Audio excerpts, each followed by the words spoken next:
Will the Committee on Budget please come to order? It is 9:02 a.m. on Tuesday, September 12, 2023. I would like to welcome our committee Vice Chair Wire, Councilmember Kia Aina, as well as welcome Councilmember Tupola. I know that Councilmember Say and Councilmember Toba are on their way. Okay. We do not have any members that are participating remotely by video conference. However, pursuant to Section 92-3.7, the Hawaii Revised Statutes, this meeting will be conducted as a remote meeting by interactive conference technology, with the following procedures in effect for the meeting. Members of the public will be allowed to provide oral testimony on all items on the agenda in two ways, remotely and in person, in the council chamber.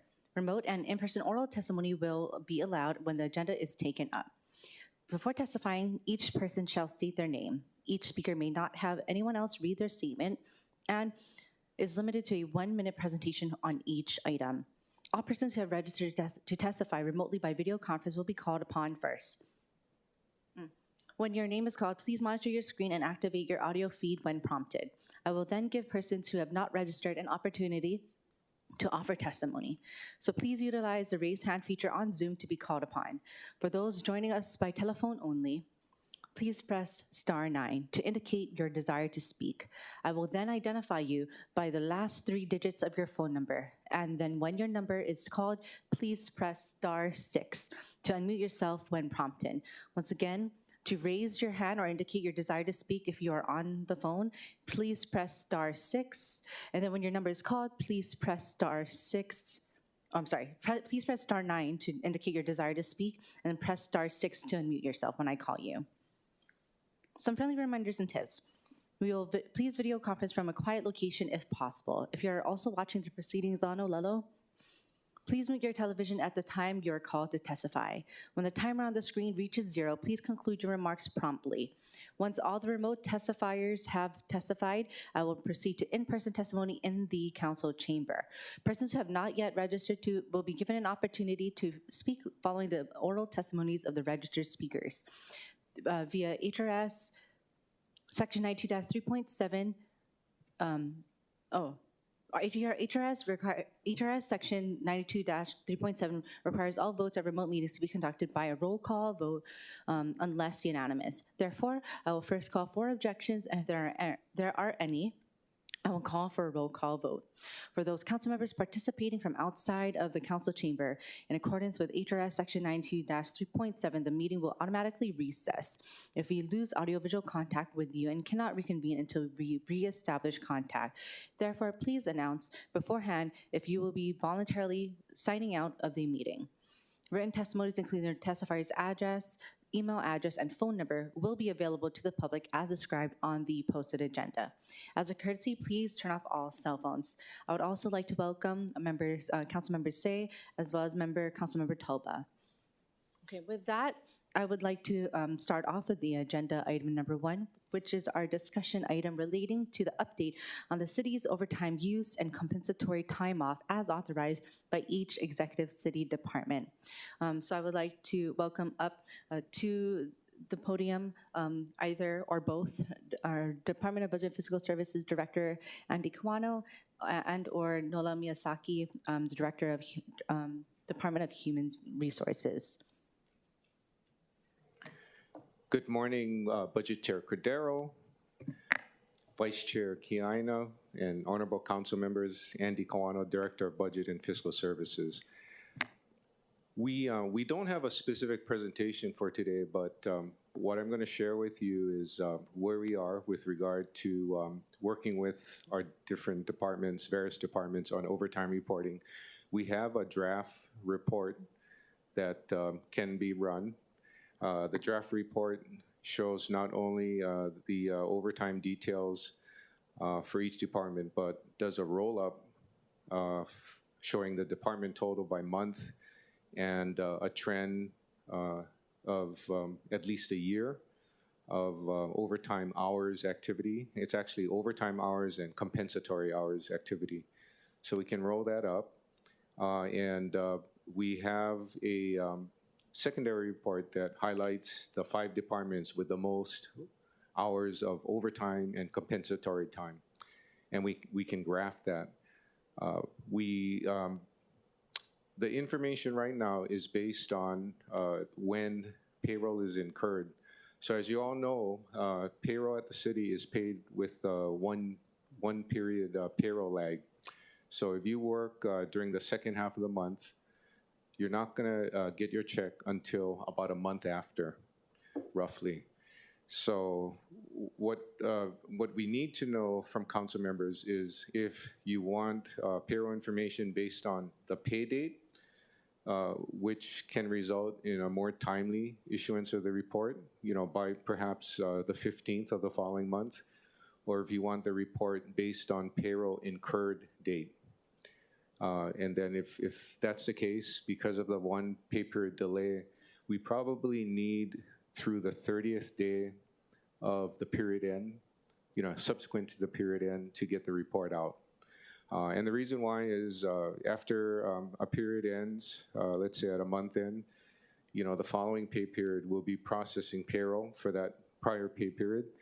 We'll get the reports generated, but we probably are going to have to work with departments on analyzing the reason codes, because we have a number of reason codes, and the concern that we see from time to time is that they're not consistently used. So I think we're going to have to go through a deliberate process of streamlining the reason codes such that they provide the information the public and council members want to see. So that's going to take time. So there's the cutoff issue based on what you want covered. We have to work on the reason codes and get them streamlined so they're easier to understand and they meet the needs of the general public and council members. We also, as we clean up the reason codes, need to do training at the department level. So we're going to have to train the timekeepers, and we're going to have to train the timekeeper supervisors to ensure that everything's in sync. So we're probably going to have to go through the process a few times to get everything much more consistent so the report can be useful. The other request we have is in terms of report frequency, the resolution states to do the report quarterly. We recommend during the report either semi-annually or annually, because doing it quarterly creates a lot of extra work, not only at the BFS department level, within payroll administration, but also, working with all of the agencies to ensure that the report is, done properly and is accurate. So we recommend, a semi-annual issuance of the report.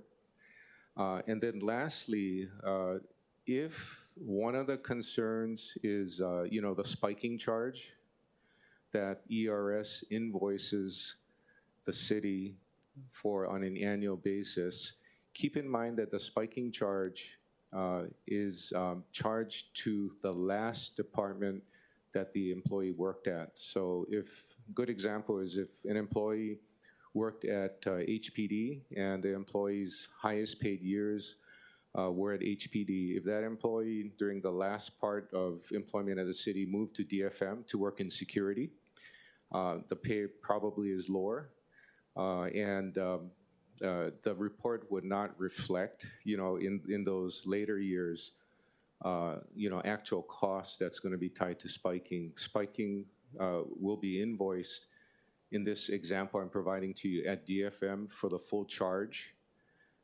related to the employee's accrued benefit on the excess pay that results in the spiking charge. And the report, if you will not reflect that charge on an accrual basis on a month-to-month basis. It'll all show, the spiking charge will show as a separate transaction, at the time that the actuaries, do their analysis to determine the cost to the ERS plan after employee retirement. So it's going to happen after the fact, that you're not really going to track how spiking is accruing through the report. So we just want to let you know that ahead of time.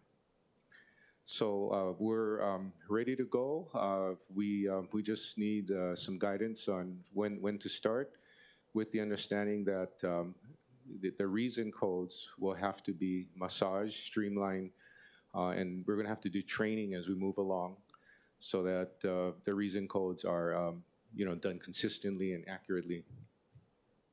And I'll take questions. Thank you. Before I move to the members, if you I have one more thing. Sorry, Budget Chair. I also want to point out that with regard to spiking, keep in mind that there are two tiers of ERS participants for spiking. There are those that were hired before June 30th, 2012, that would cause the full spiking charge. And then there are employees that are hired after June 30, 2012. They're called Tier 2 employees, Tier 1, Tier 2. So the Tier 2 employees are being tracked, and accrued benefits are being calculated for spiking without significant amounts of base pay, non-base pay components that were tracked prior to June 30. So the non-base pay components that are not going to be a part of ERS benefits after June 30, 2012 include things like overtime. And I have more specific information I'm going to share with you.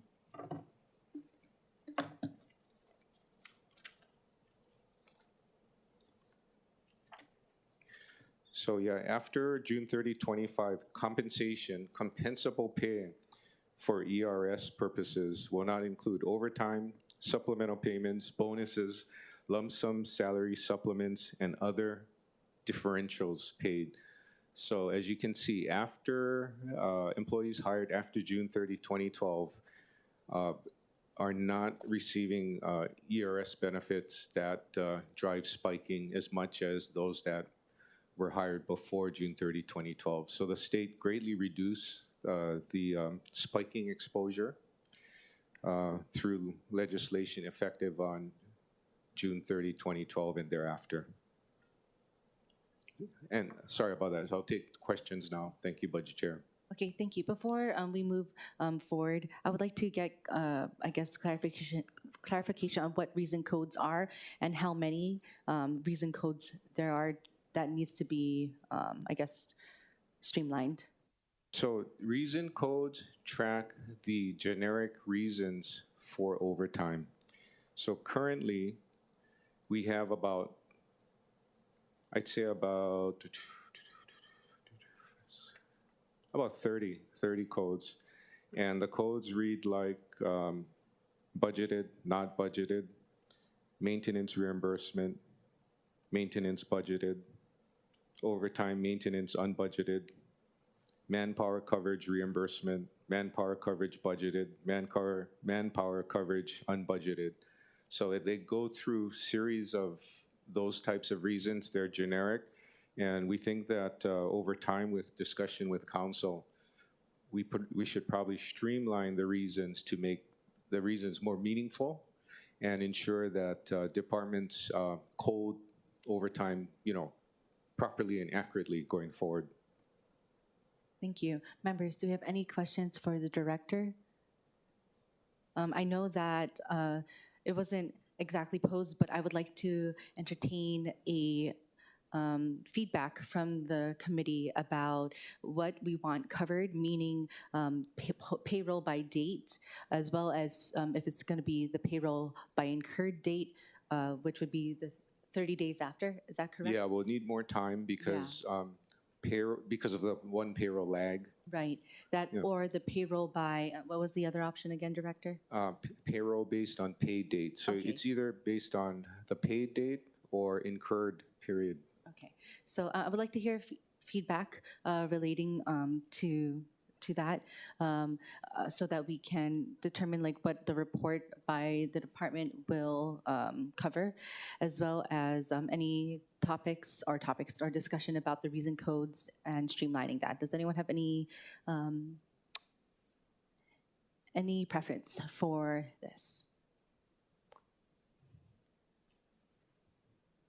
No? Okay, Councilmember Say. maybe we should look at it from the point of view of just the overtime and not compensatory. Mr. Kawano or Ms. Miyazaki, what percentage of our workforce today work from home? And how do we measure their productivity from home versus being in the office?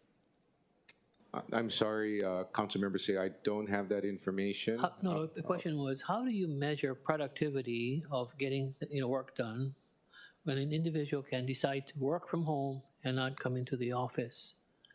I don't believe you need to have somebody at the not the calendar, but the clock to punch in and out people. That's one. Number two, I would agree with you in regards to having it annually as far as the reporting. And number three, I think for the council members and myself, I just wanted to know what is our objective as far as recognizing that how much have we paid out in fiscal year 23, not 23, but 22, the total amount of overtime and comp time, and then come up with a schedule of how much can we reduce that. Because the idea behind reducing it was to make government more efficient, but more importantly, to control the costs. And then finally, I didn't realize that the state legislature did pass a measure to really, how would you say it, decrease our first responders services. Because I think for us at this point in time, you'll see more and more of maybe of HPD not going through overtime since it's not equated into the overall retirement plan. So main thing, we are aware of some of these unintended consequences. But other than that, yeah, I'd like to see a report that would be annual and just the savings that we are accruing for both overtime and compensatory time. But to get a group that's working from home versus a group that's in-house, there's different type of metrics that we used in the past, and I think for some of our council members who have not been here, like for the past 2 years, 3 years, we did go through a summary of regards to the metrics of evaluating each of the departments of their productivity. How valid it was, I really don't know. Thank you. Thank you. Members, any other feedback relating to how we can provide comments for the department? Okay, I guess for the chair, I guess I would like to maybe make it a little bit easier, maybe by pay date. Would that be easier? We can do that, yes. Yeah. Okay, thank you. Okay, and also, if there's no questions, if Director Miyazaki has anything? No? Okay, I would, if any of the members does have any questions relating to HR, I could open it up to questions so that we can have Director Miyazaki take up some questions for you all. Does anyone have any questions? No? Okay, thank you, and we look forward to any updates on the report should it come forward. Thank you. Thank you very much. Okay, for next, we'll take up remote testifiers. We don't have any registered remote testifiers. However, I don't see anyone who's raising their hand online as well. Next, we will take up in-person testimony. Does anyone wishes to testify on this discussion item on the city's overtime use and compensatory time off as authorized by each executive city department? Okay, seeing none. Members, we are in discussion. Members, any discussion on this item, on the report at all? Okay, thank you. And I want to thank the committee for the last discussion that we had. I was very much ready to pass out that resolution, but through the discussion with that we had in committee with the director, we were able to find out that the report was coming ongoing or coming forward, and so this was the next step after that. So thank you very much, members, for your indulgence. Okay, moving forward, we have agenda item number 2 for action. It is resolution 23-205, which accepts a gift of travel, lodging, and meal expenses valued at $3,347 from the Aspen Institute for a planner from the Federal Grants Unit of the Fiscal CIP Administration of the Department of Budget and Fiscal Services to attend the 2023 Bloomberg City Lab in Washington, D.C. from October 18 to 2023. With us from the department, we have Director Kawano.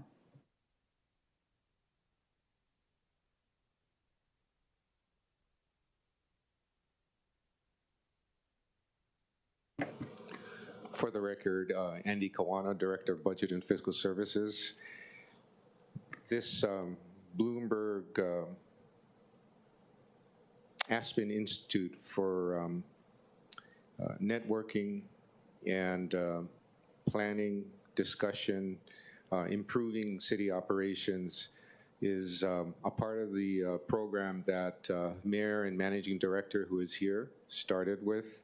As you know, we've included a hiring project. This project focuses on budgeting and addresses actions by the city that can lead to preparing for city success, as well as unlocking new levels of cooperation and experimentation on the bigger issues with regard to budgeting and fiscal matters. The participant was selected by our budget CIP branch chief, and we are comfortable with regard to moving forward with her selection. I'll take questions. Thank you. And I know I've asked this before for other gifts, but when members of the departments go out and receive these gifts and go to conferences, they don't need to do a travel report, yeah? I know for BFS specifically, all of our travelers do a report Okay. on, so essentially a briefing on the conference that they went to and what their plans are on a go-forward basis to ensure that, the city and the public benefits from the conference or training. Oh yeah, that's good. I mean, the same for us, yeah, and our staff too. And I was just wondering because where would we find that on the BFS website? I don't think it's posted in the website. It's included in our documentation and shared at the department level. Yeah. Oh, okay, got you. Thank you very much. Members, are there any questions for the director about this acceptance of a gift to go from the Aspen Institute? Okay, thank you, Director. We will now proceed with remote testifiers. I don't have any registered remote testifiers. Is there anyone else who wishes to testify? I see Angela Melody Young.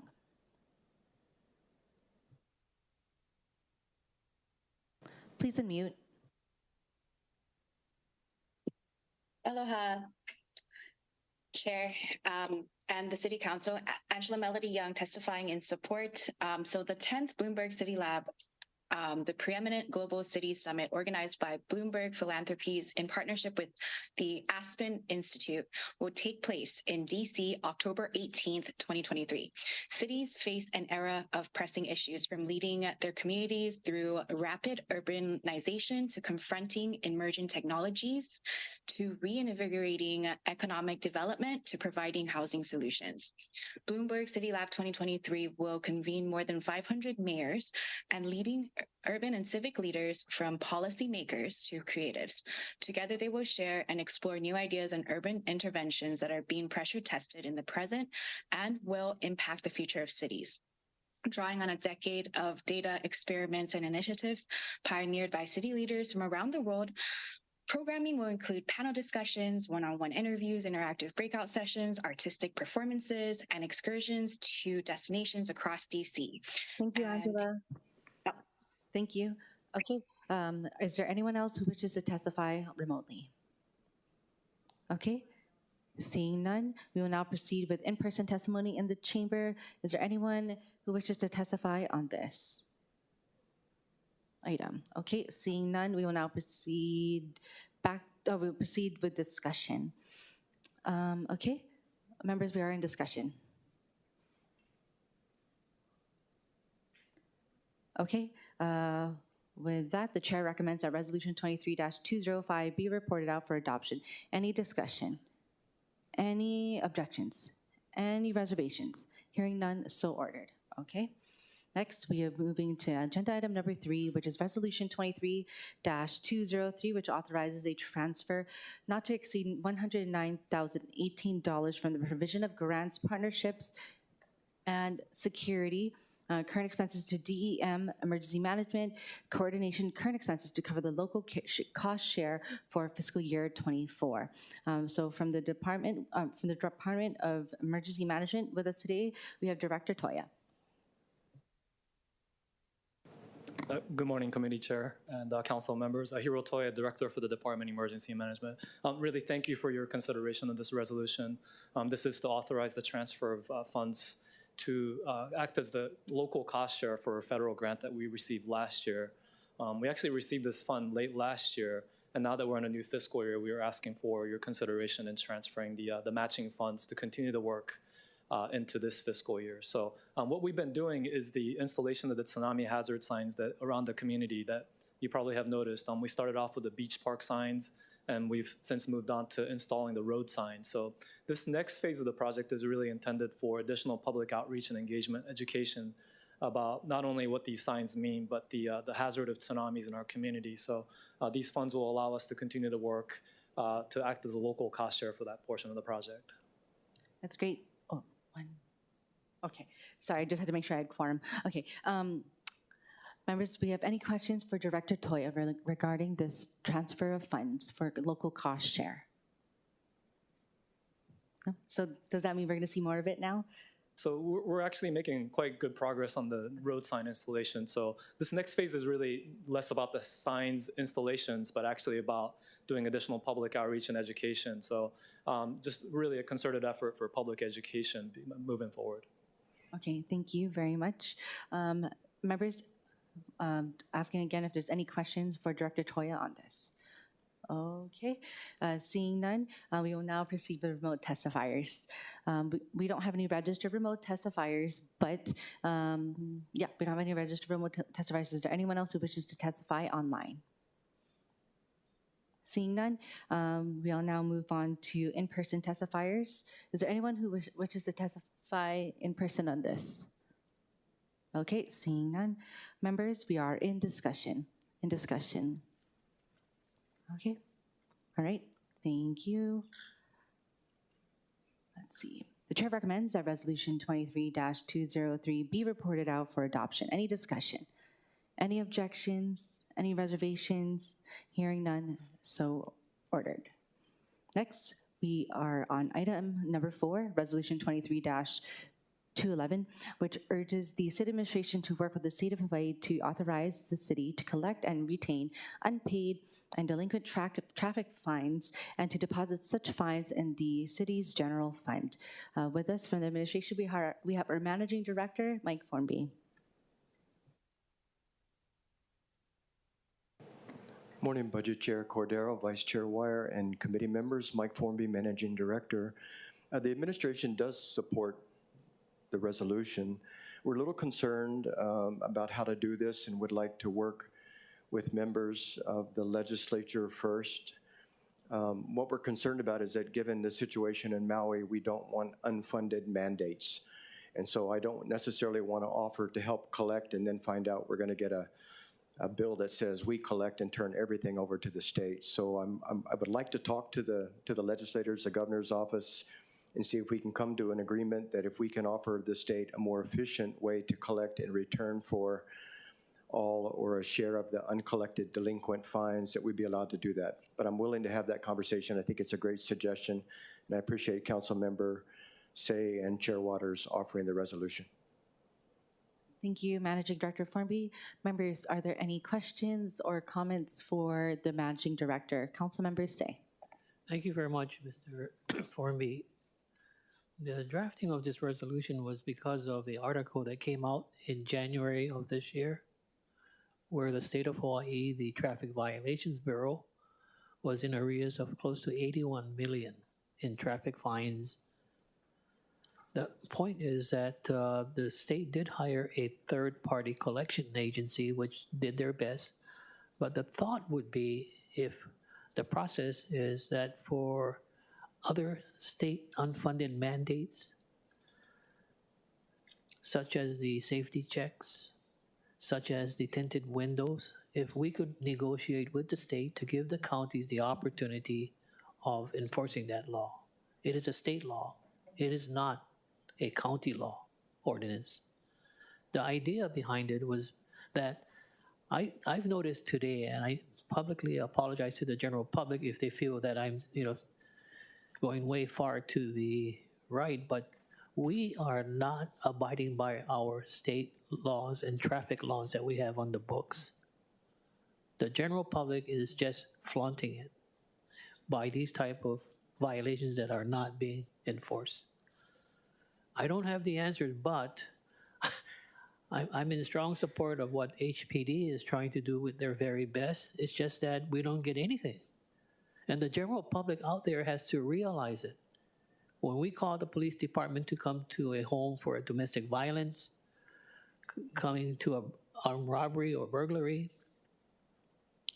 there is no compensation from the state. But, there are fines and forfeitures that I'm just making this request that I know nobody's listening to me across the street. But at this point, this is the only measure I see this year in regards to how we can generate excess revenues on top of real property tax. If any of the members have other ideas, please share it because it's going to be tough sledding as far as the assessments of real property taxing, the decrease in the sales of real estate, maybe single-family homes and condominiums. So the reality check is out there that I just wanted to have the discussion. I'll be talking to the judiciary chairs also, and also the money chairs at this point in time. But I am concerned about what happened with Lahaina also because they're going to look at all the counties and finding the resources to shore up their losses in the general excise tax and the transit accommodations tax at the state level. So that's the idea. And I think it's at the Department of Community Services that does the automobile registration, vehicle registration.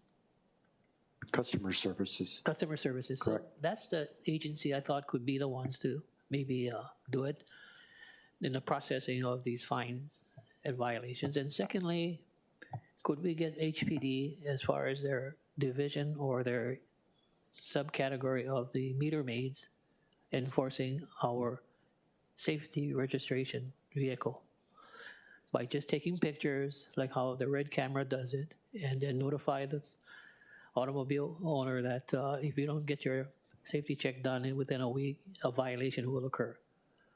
I don't know if that's too much work for the city to do it, even though, they're going about checking all of the expired meters and so forth. So if I'm a meter maid employee, I'll take a picture of that automobile that has an expired safety check, pass it on to the department to follow up, and it's just food for thought, or else nobody's going to enforce it. Thank you. Thank you, Council Member. Okay, thank you. Council Vice Chair Kiaina. Thank you, Mr. Formby. To achieve the objectives of what this resolution seeks to achieve, they would need legislative authority, correct? The governor himself does not have that authority. So I do support, of course, this measure and commend the introducers. However, I don't believe the onus should be on the administration. We should collectively work with you. And state of Hawaii is inclusive of both the executive branch and the legislative branch. And so I don't think, Chair, we need to modify this, but I guess I want to make clear that this is something Councilmember Say has talked about for a long time, and we just need to all kokua and go over there and have a legislator introduce the measure for next year's session. Because you can only do so much, and you guys are going to have your hands full with regard to preparing for the budget and determining funding sources for hazard pay. And so I think we all need to work together. Thank you, Vice Chair. And I do agree with you. I think obviously it does take legislative action, and not only the reso passing out of this council, but your advocacy at the state will go a long way to making this successful. So I appreciate that offer. Thank you. Thank you. Members, any other questions? Okay, Councilmember Tupola.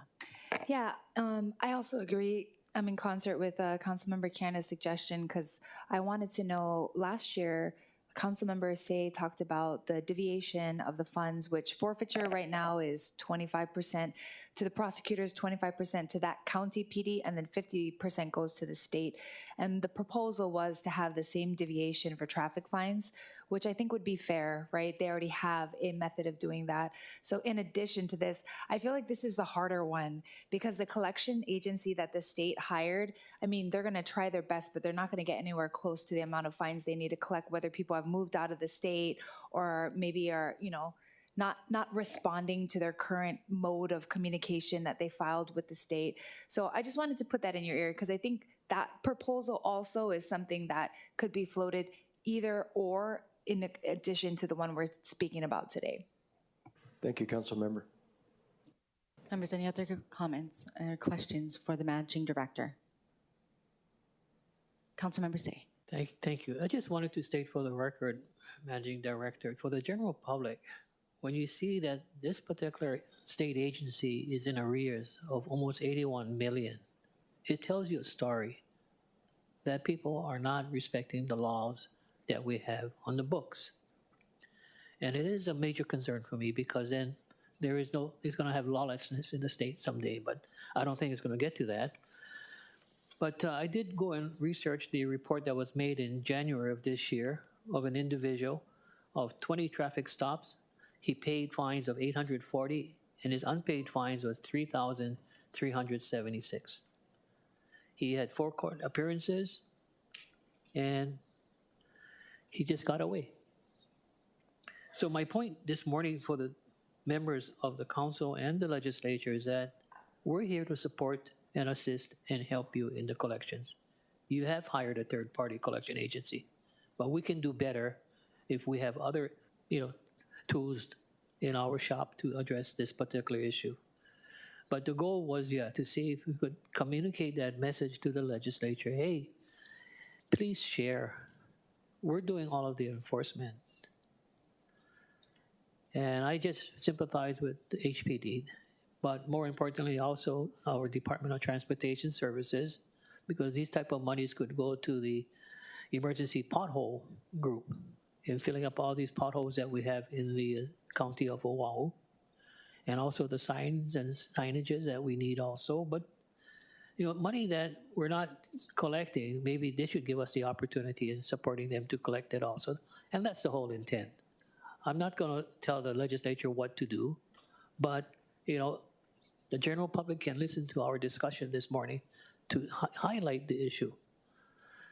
So in closing, when I saw the amount that they were not collecting after 10 years, it really adds up. And we have to prepare ourselves for the next 25-year cycle in regards to the budget. But okay, that's all I have to say, Madam Chair. Thank you. Okay, members, any other questions relating to this item, which is the unpaid and delinquent traffic fines? Any comments? No? Okay, all right. Thank you, Managing Director. Thank you. We will now proceed with remote testifiers. We don't have any registered remote testifiers, but if there's anyone who wishes to testify on this item, please raise your hand on the Zoom feature. Okay, seeing none, we will now go with in-person testifiers. We don't have any registered in-person testifiers. Okay, seeing none. Members, we are now in discussion. Okay, all right. Members, the chair would like to recommend that Resolution 23-211 be reported out for adoption. Any discussion? Any objections? Any reservations? Hearing none, so ordered. Thank you, Managing Director Formby. Okay, Next up is Bill 40, 2023, which establishes requirements for the Transit Construction Mitigation Fund. Members, we have a proposed posted CD1, which is OCS 2023 at -0736 /8/10/2023 4:15 p.m. submitted by Councilmember Dos Santos Tam. For your information, the amendments are listed on the agenda. And with us from the administration, before we move to the administration, if Councilmember Dos Santos Tam, do you want to talk about your amendments? Thank you, Chair. As you summarized, we do have a proposed CD1, and this is a bill that's still very early in the process. But what we're trying to do here is to create a framework so that the Transit Construction Mitigation Fund can be utilized when money gets in. We've talked about at a previous hearing how this fund was set up, and funding was put in, it was allowed to lapse. So right now there's no funding, but at some point in the future, via a federal grant or perhaps appropriation from the council, there may be money there. And I don't want to have a fight over how to use that money later on. I'd much rather create a framework now that can be applied throughout the rest of the HART construction phase, however long or short that may be. In my proposed CD1, we limit the eligibility to the businesses that are within a certain amount. It's currently blank, and I think that's a point that we should continue talking about. It also limits fund expenditures to the mitigation of impacts from construction. It clarifies that any reestablishment grants are for businesses that are forced to relocate. We also limit eligibility for business grants, again, only to a certain radius, and then amends it so it's only businesses that are affected by the active construction phase for people getting advanced loans out of this program, if that is an option. Thank you. Okay, and with that,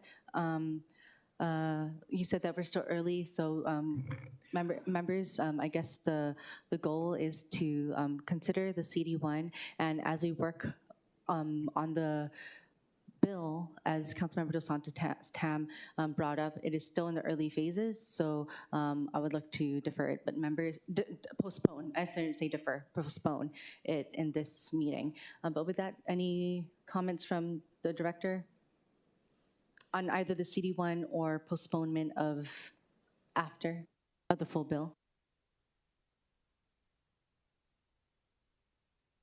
For the record, Andy Kawano, Director of Budget and Fiscal Services, Budget Chair.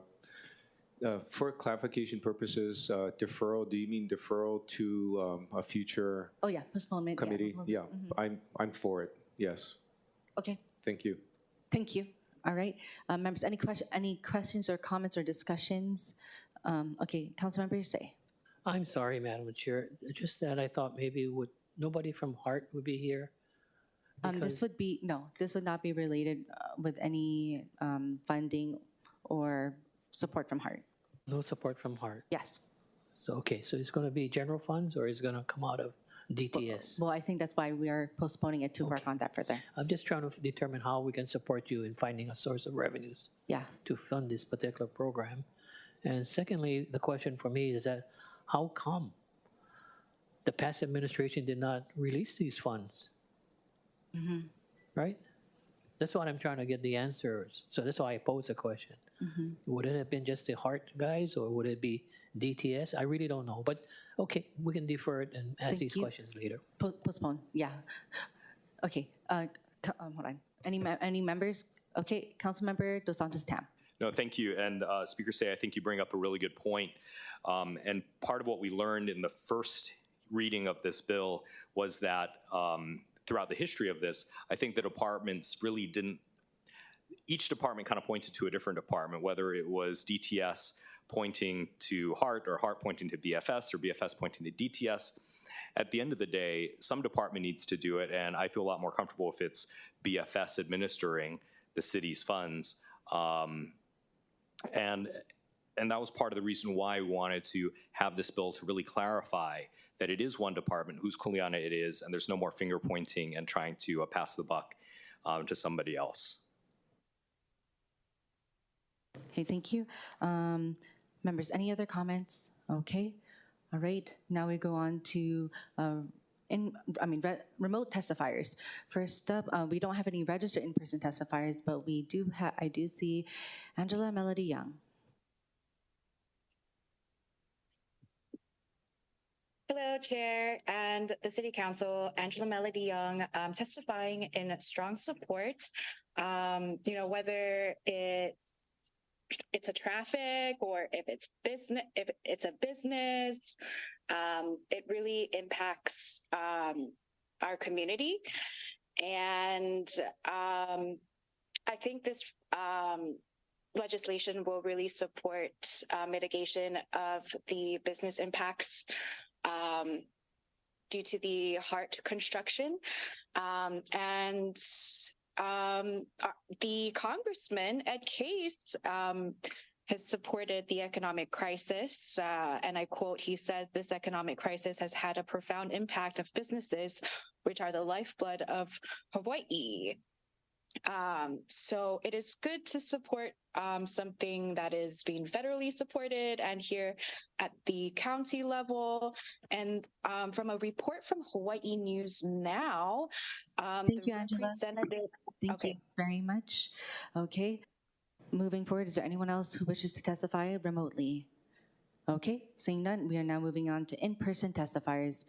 Is there anyone in person who wishes to testify on this? Okay, seeing none. Members, we are now in discussion. Now in discussion for the amendment in discussion, sorry. Okay, moving forward, the chair recommends that Bill 40, 2023 be amended to the posted CD1. Any discussion on this?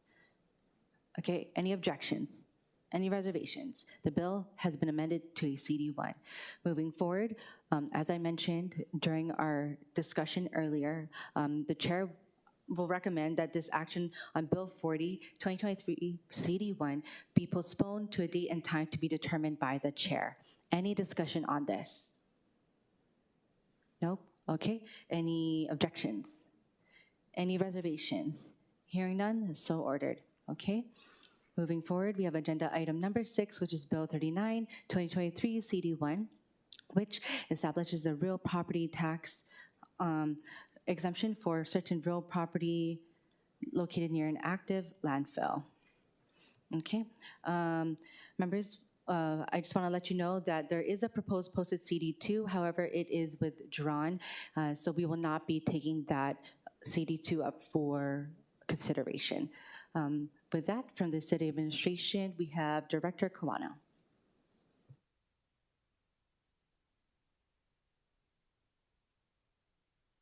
Thank you, Budget Chair. Andy Kawano, Director of Budget and Fiscal Services, for the record.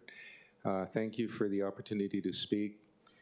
As you all know, our real property tax program is the major source of revenue for the City and County of Honolulu. It makes up about 80% of our general fund revenues, and through collections of real property taxes, we provide core city services to all residents on this island, residents and businesses. Public safety, police, fire, emergency services, water safety. We repair roads, we maintain roads. We manage the permitting for use of property on this island, accounting, treasury, reporting, internal controls, contract management, procurement, all handled and paid for through the real property tax program. We, from a fiscal standpoint, I myself cannot speak to the health issues that have been brought up by the public, but with regard to fiscal issues, I really don't see a direct connection between the PVT specifically that's referred to in CD2 and the real property tax program. Further, the PVT Land Company is a private company, and we don't see why real property taxes should be used to cover any kind of potential claims or liabilities caused by the company And we feel that, this issue should be looked at differently as a result. In terms of equity, there's no scientific basis except for the reference state statute to go with a half-mile radius from the outer boundaries of the landfill for demolition materials and construction material disposal. And, as a result, we don't believe it's fair to draw a line and say if you're within the enclosed area or shaded area that you are 100% exempt to pay property taxes. And if you perhaps are a house next door or across the street, but you're outside of the area within the radius, you have to pay property taxes for your city services. We don't think it's fair to the residents in the area. And we also see if something like this gets pushed through, you also have a redistribution of households outside of the specified neighborhood having to pay more real property taxes to pay for city services. So we but really believe that due to nexus and equity, this bill should not pass, and we are in opposition to it. We suggest that if we want to have further study of the bill, that we respectfully recommend that council members send the bill to its Real Property Tax Commission for more review and more discussion before we move forward with anything like this from a legislative standpoint. Here for questions. Thank you. Thank you. Members, we have any questions? Okay, Council Member Wire, or Vice Chair Wire, excuse me. Thank you, Chair. Mahalo, Director, for being here. Do you have any projections on the, I guess, the impact on revenue if the bill passes? Yes, it's about at a 1 mile radius from the outer boundaries of the 3 parcels that make up the landfill for construction materials, demolition materials. We're looking at about approximately 1,700 parcels and real property taxes at $1 million if you provide a 50% exemption, and closer to $2 million if there's a 100% exemption without minimum tax payment as well. So just to make sure I'm understanding, if the 1 mile... Half a mile. Half a mile. Sorry, yes. Okay, what would the 1 mile be? The 1 mile would be double that, roughly. Let's see. About 4 million?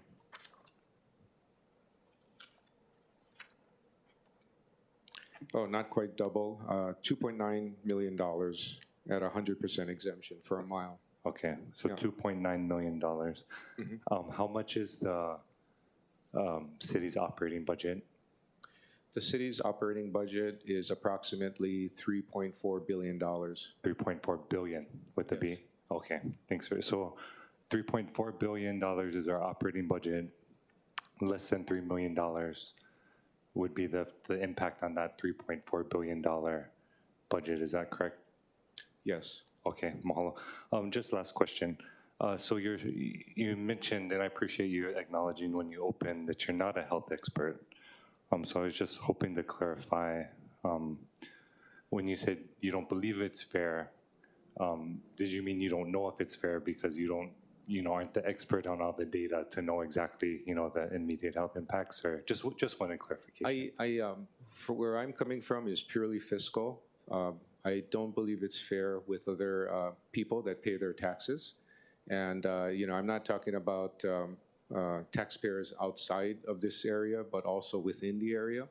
Because if you go with the half-mile radius as defined in CD2, you're drawing a line. So that line will include, the have-nots and the haves, with regard to the exemption. So I'm just saying that it's not right. It doesn't appear to be equitable.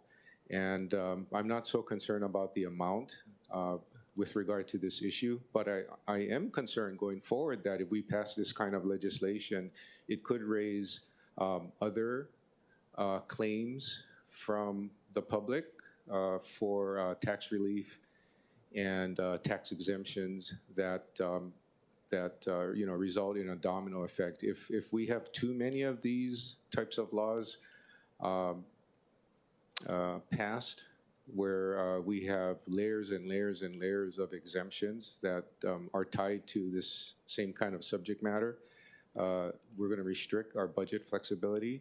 And at the end of the day, it's very likely that our bond rating will get affected and the city will pay more in debt service, and the debt service will be paid by all of us at the end of the day. I actually really appreciate you looking out for our bond rating and our fiscal responsibility. And so I have no doubt that that's the lens and the goal. Just to maybe dive deeper, though, into that whole concept of saying that folks in our community that are being harmed turning to government for relief may lead to other folks in our community being harmed turning to government for relief. Just as seems a little bit problematic to me. And do you understand kind of how that can come off? Or I mean, I understand the domino effect concept, but if we're looking at the nature of C&D waste, the toxicity, the proximity to people's homes, unlike a sewer treatment plant or even unlike turbines, you're looking at folks covered in dust, breathing in dust on a daily basis, just knowing what's in all that construction material. I mean, I'm not qualified to make comment on your statements. Okay. Well, maybe not the latter part, but the first part, right? Like, it sounds like you're saying you're concerned that folks that are in dire situations are going to turn to government more if we pass this bill, right? Or no? It's going to happen anyway, but what I'm saying is, we, from a fiscal standpoint, and that's my focus, dollars and cents. Yeah. What I'm saying, the main thing is that it's not fair. With regard to the issue on Nexus, I don't see, cause and effect between the health issue being brought up and real property taxes and the main source of revenue having to be used to cover that. There should be a different solution. I appreciate once we get to the end of it. Last question, Chair, sorry.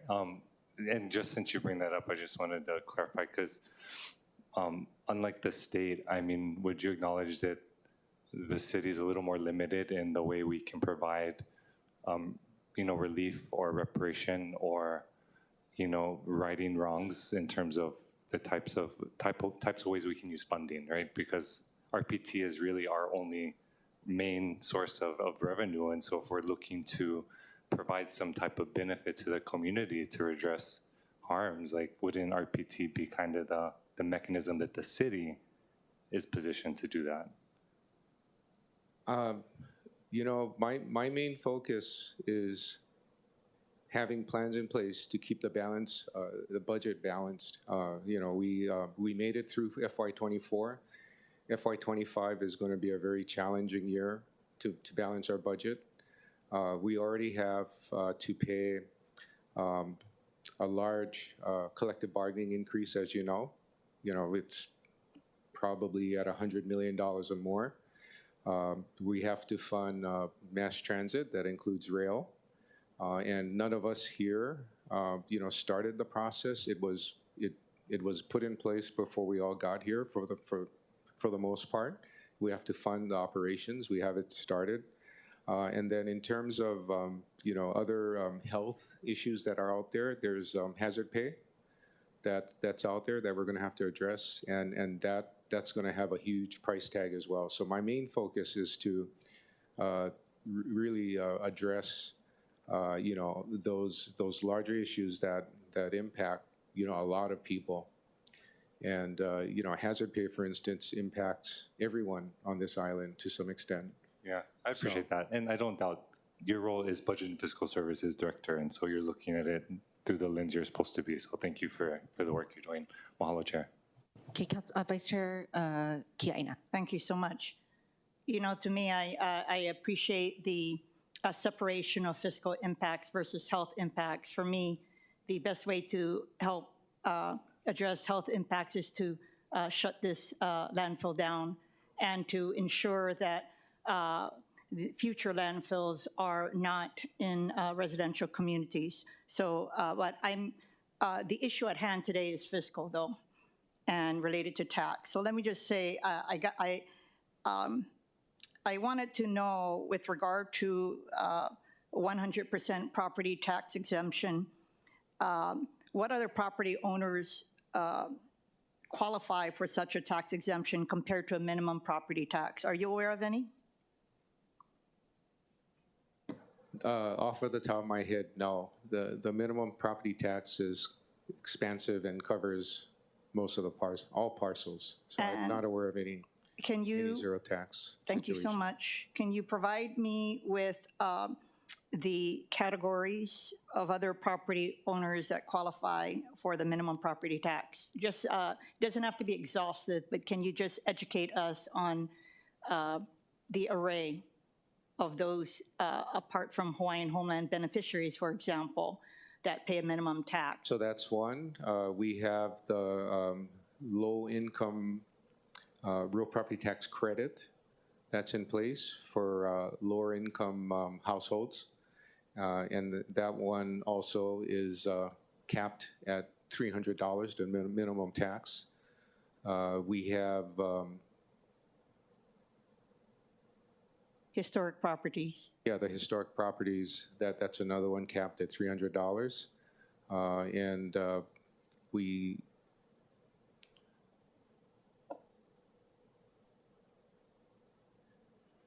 I'll have our chief, Stephen Takara, share the other situations where the minimum tax is paid. Hi, good morning, Budget Chair, Vice Chair, and other council members. Stephen Takar, Real Property Assessment Administrator. Can you repeat the question? Because The question was, what other property owners qualify to pay the minimum property tax? Yeah, it's the full range of all classifications and all property types that could qualify because of exemption programs. Do you agree with Director Kawano that you are unaware of anyone who doesn't pay any property tax? There are situations that the pilot program, as far as the public utility services, they don't pay real property taxes. They pay us in, I guess, in lieu of real property taxes, other fees. And I'm not familiar with it, but they pay at least for residential property owners. Correct. Okay. Are there any other analogous situation to landfills where the city plays a role in the environmental impacts to neighboring properties that may also justify similar exemptions to that found in Bill 39? Are you asking if other jurisdictions offer that? I'm sorry. No. I'm trying to understand, because we have a unique situation here, a situation fact pattern, and the director delineated private landfills versus public landfills. So I guess I'm just saying, I do share the concerns that this could open it up for other areas that are adversely impacted. And I know others from the city council are probably going to talk about those impacts. But are you aware of any other neighboring properties where they have similar environmental impacts that would seek similar relief? I guess that's what I'm asking. Yeah, I guess I'll answer it from an appraisal standpoint. So if you have an adverse, I guess, component, or what we refer to as external obsolescence, where it adversely affects neighboring properties, that would be considered in the sales price. In this situation, if I can elaborate on Director Kawano's comment, the market of properties or residential properties surrounding PVT landfill is active and reflective of other Nanakuli and Waianae neighborhoods. In other words, there's sales activity, recent sales, and current listings in the area. Okay, so I guess I'm trying to answer it that if there's an adverse effect of these external obsolescence, it's reflected in the value of the sales price, which we consider in the valuation process. Hopefully that answers your question. Not completely, but you did share some mana'o that is helpful because, but you would agree that there are other jurisdictions who have similar circumstances that may seek relief. That's what I actually was looking for, but I'm pow with that already. So let me move on to legal concerns. Sure. Chair, I understand that Corporation Counsel. Okay, thank you. Does anyone have any questions else for BFS? And before we do that, I also want to go to testimony, and we can go back into discussion as well. Okay, thanks. Thank you. Any questions for BFS? Okay, Councilmember Tupola. Thank you, Chair. For Mr. Takara or Director Kwano, whoever approaches. Just a follow-up fiscal question, because I think your analysis in Departmental Communication 555 was the amount around Waimanalo Gulch and PVT, which is how you came up with the 7.2. So just around the PVT you said was like a 2.4, but the bill also states that it would be for possibly 30 years that you could claim it. So I think, what is your thought about the continued fiscal impact? Will it stay the same? Would it just multiply 2.4 times 30 years? Do you think that the area would expand? What is your thought on the future fiscal implication? So as I've stated early in prior testimony, the trend is real property tax valuations, net taxable values have gone up over time. So if we look at 30 years, on average, each parcel increases 5%. So as you go out down that 30-year period, the amount of the exemption will grow.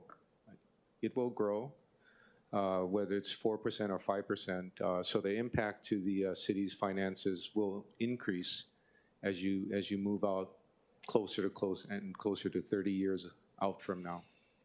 And I guess a follow-up question. I'm absolutely against landfills staying in our community, and there was one prior, to PVT and Waimanalo Gulch in Waianae that was from like 1949 on.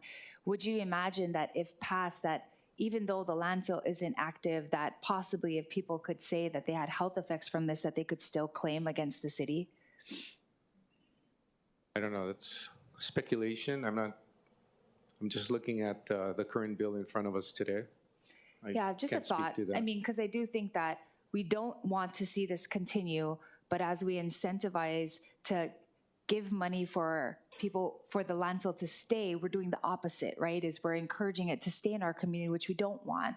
So I think the last thought was, when you said the nexus, right, the connection, when we had the cesspools, say for example, and the state required them to convert to septic, ENV stepped in and said, we'll give you a wastewater connection fee discount because it was directly related.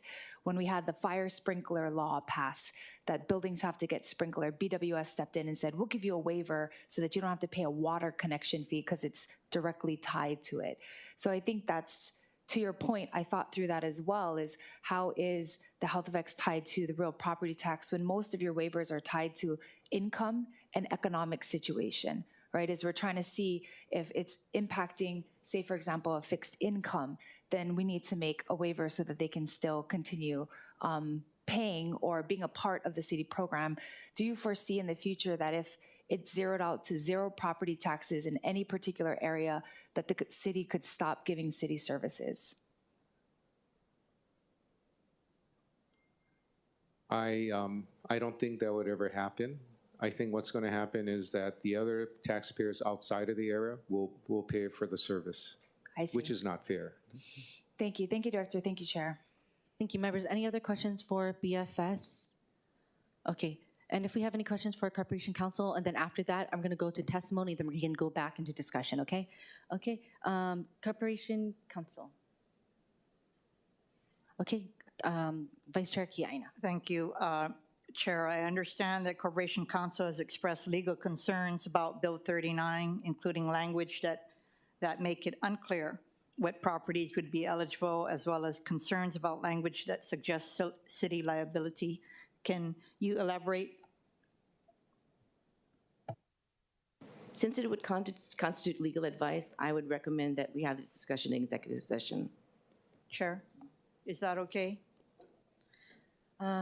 Okay, members. Are other members interested in hearing what Corporation Vice Chair Counsel? Kiaina, I make that request. Thank you. Don't do my job, please. Okay, thank you. Hold on one moment. Okay.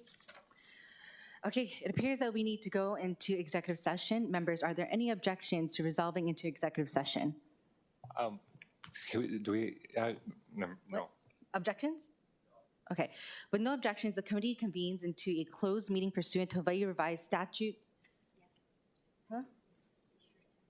Yeah, yep, I am. Okay. All right. Where was I? With no objections, the committee convenes into a closed meeting pursuant to Hawaii revised statutes, sections 92-4 and section 92-5A to discuss item number, what number? 6 on the agenda, to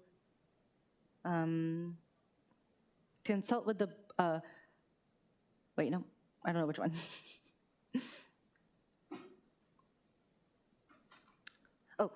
To deliberate or make a decision upon a matter that requires a consideration of information that must be kept confidential pursuant to a state or federal law or court order. Okay. With that, are we okay to do so? Okay, thank you. The following persons will be participating in executive session. All council members, the Corporation Council, our Office of Council Services, and we don't have any members that are on remote meetings. So let's see. Any non-executive session staff and members of the public please vacate the council chamber, and the video recording and audio broadcast of the meeting shall cease until we reconvene from executive session. I now call a recess. Okay.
Committee on Budget is reconvened in open session pursuant to Hawaii Revised Statutes, Sections 92-4 and 92-5A. The committee has met in executive session and discussed item number 6 on the agenda.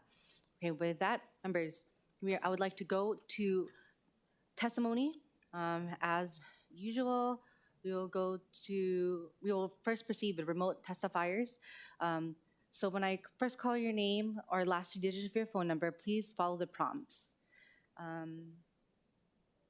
Okay, first up, we have Representative Darius Kila.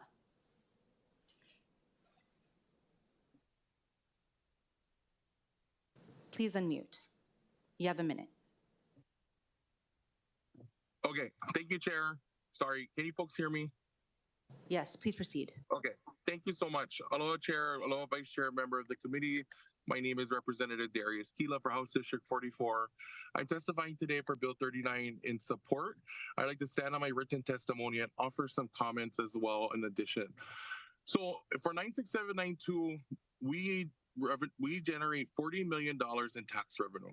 The average household income is $120,000. Average household size is 5 to 7 individuals. Average individual income is $27,000 to $39,000. Average commute time is 50 minutes for residents living in 96792. For commercial sized trucks, they average in 70, 80 feet long. The average car length is 15 feet. So for every one semi, it is 4 to 5 cars. About 200 to 400 semis traverse the Waianae coast on any given day. And at 400 trucks on the max, they occupy a space of 2,000 cars. With 352 cars in 1 mile, that is 6 miles worth of cars.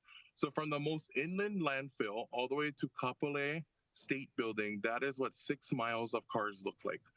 One estimate equates a fully loaded semi, a 5-axle rig, or an Representative M2 Kila, 3-axle rig. your time is up, but can you please wrap up your testimony? Okay, what I am trying to say is that when you have an impact of such like this with 100 rigs at full capacity, the impact on our road is 500,000 cars.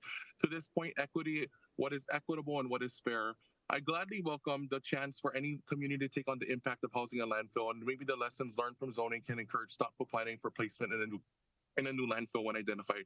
Mahalo, Chair. Mahalo, Vice Chair. Okay, thank you very much. Next up, we will have Michael Galoyu Jr.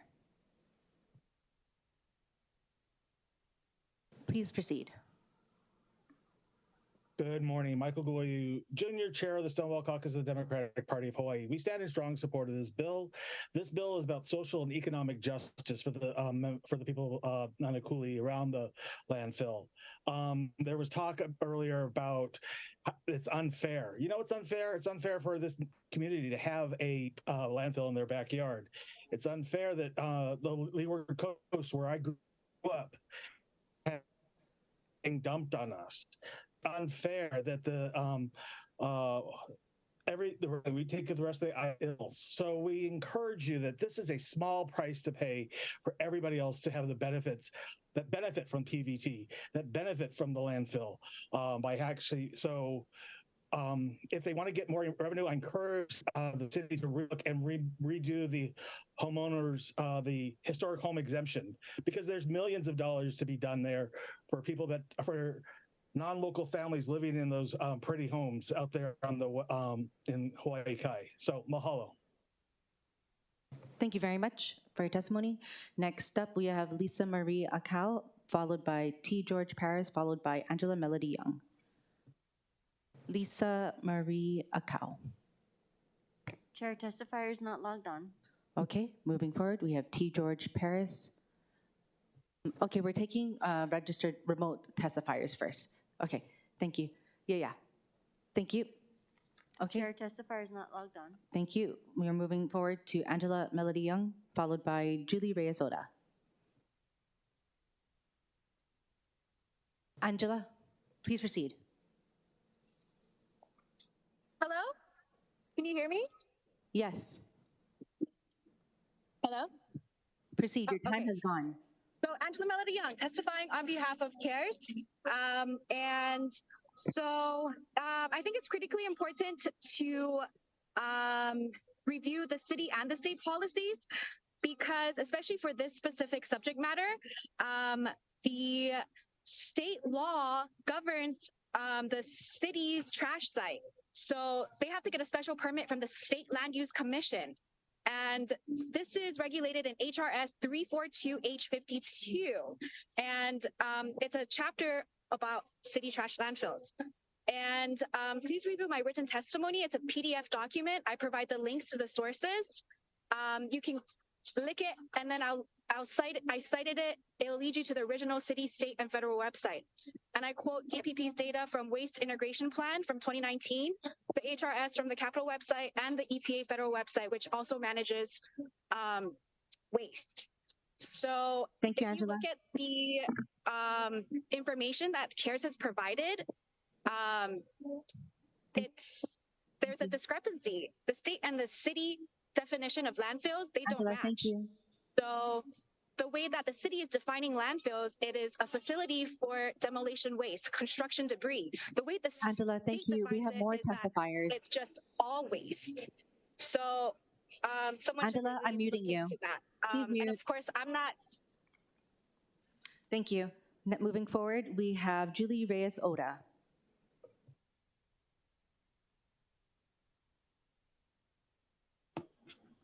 Hello, good morning. Please proceed. Hi. Hello. Good morning, City Council Chair Cordero, Vice Chair Wire, and Budget Committee members. My name is Julie Reyes-Oda. I'm a resident of Eva Beach and teacher at Nanakuli High and Intermediate. My workplace to school sits in the 3.5 miles between PVT and Waimanalo Sanitary Landfill. While my school sits on state DOE land, it is surrounded by Hawaiian homelands in all directions, and I'm submitting testimony today in support of Bill 39. I want to start out by saying that the next landfill should not be in Leeward, Oahu, so we don't need to have this discussion about the west side again. I'm just asking for what is fair. It isn't just about fiscal responsibility, because who gave these landfills the right to operate here? There is a responsibility. It's not just a collection of taxes and fees, because people are more than just taxpayers. Opposition about being outside of the radius zone being unfair is saying that we only take care of this as an all or nothing approach, and nothing is what some are proposing. But I don't want you to let perfect get in the way of doing right. And this is a way of addressing a complex long-term problem with the only way the city can, through real property taxes. Thank you. Thank you very much. Members, not members. Is there anyone else who wishes to testify remotely? Please use the raise hand feature.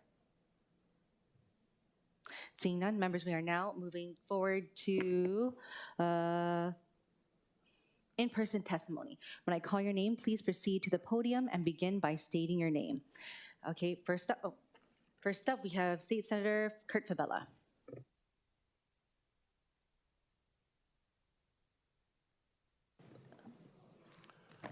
Mahalo, Chair, Vice Chair, well, very hot, and council members. Hello. Again, we are talking dollars and cents, profit before the people. People that is in poverty, that's fortunate to have landfills, power plants, every single garbage is on our side. Now we're rising up and speaking up, you're shutting us down. Not you, council members. I'm just asking you guys to support the bill. I understand you want to crunch numbers. Thank you for bringing up, I think, asking a question about the $4 billion. Wow, it's like when zit on the elephants, you know what. So the bottom line is, the whole poly is on our side of the island. No matter what we say, how it's fair, not fair, I guarantee you, if this landfill was in the middle of Hawaii Kai, Kailua, Coco Head Crater, Diamond Head Crater, this wouldn't be an issue. But again, we're not trying to get just that area by themselves, and then later on we're going to worry about other stuff. This is an active, live landfill. You understand? Y91 was closed over 30 years ago. That's the reason why they asked you guys for the 30 years expansion. For the 30 years, because after the landfill closed, that's how long you're gonna have to take care of the area, because the landfill is closed. Waianae is powered 30 years ago. Okay. Waimanalo Gouch, the houses came after Waimanalo Gouch. PVT was there first. So please support this bill, because it's the people's bill, and do the people's work. God bless. Okay, thank you very much. Next up, we have David Carr. Chair, I have a question. Sorry. Okay. Senator, hold on, Councilmember Talba. Senator, has anyone ever tried to, so we know that if we pass this bill, 3.2 million, the city will lose, right? From that, the radius, according to the budget. Has anyone ever tried to go after PVT, because this is a private landowner, to go after the money that we could actually, has anyone ever tried to go after, again, we're trying to pass a law that's fair for everybody, but then PVT is private. So has anyone ever in the group tried to go after them? Anyway, I know I get my petition over here for over 600 names.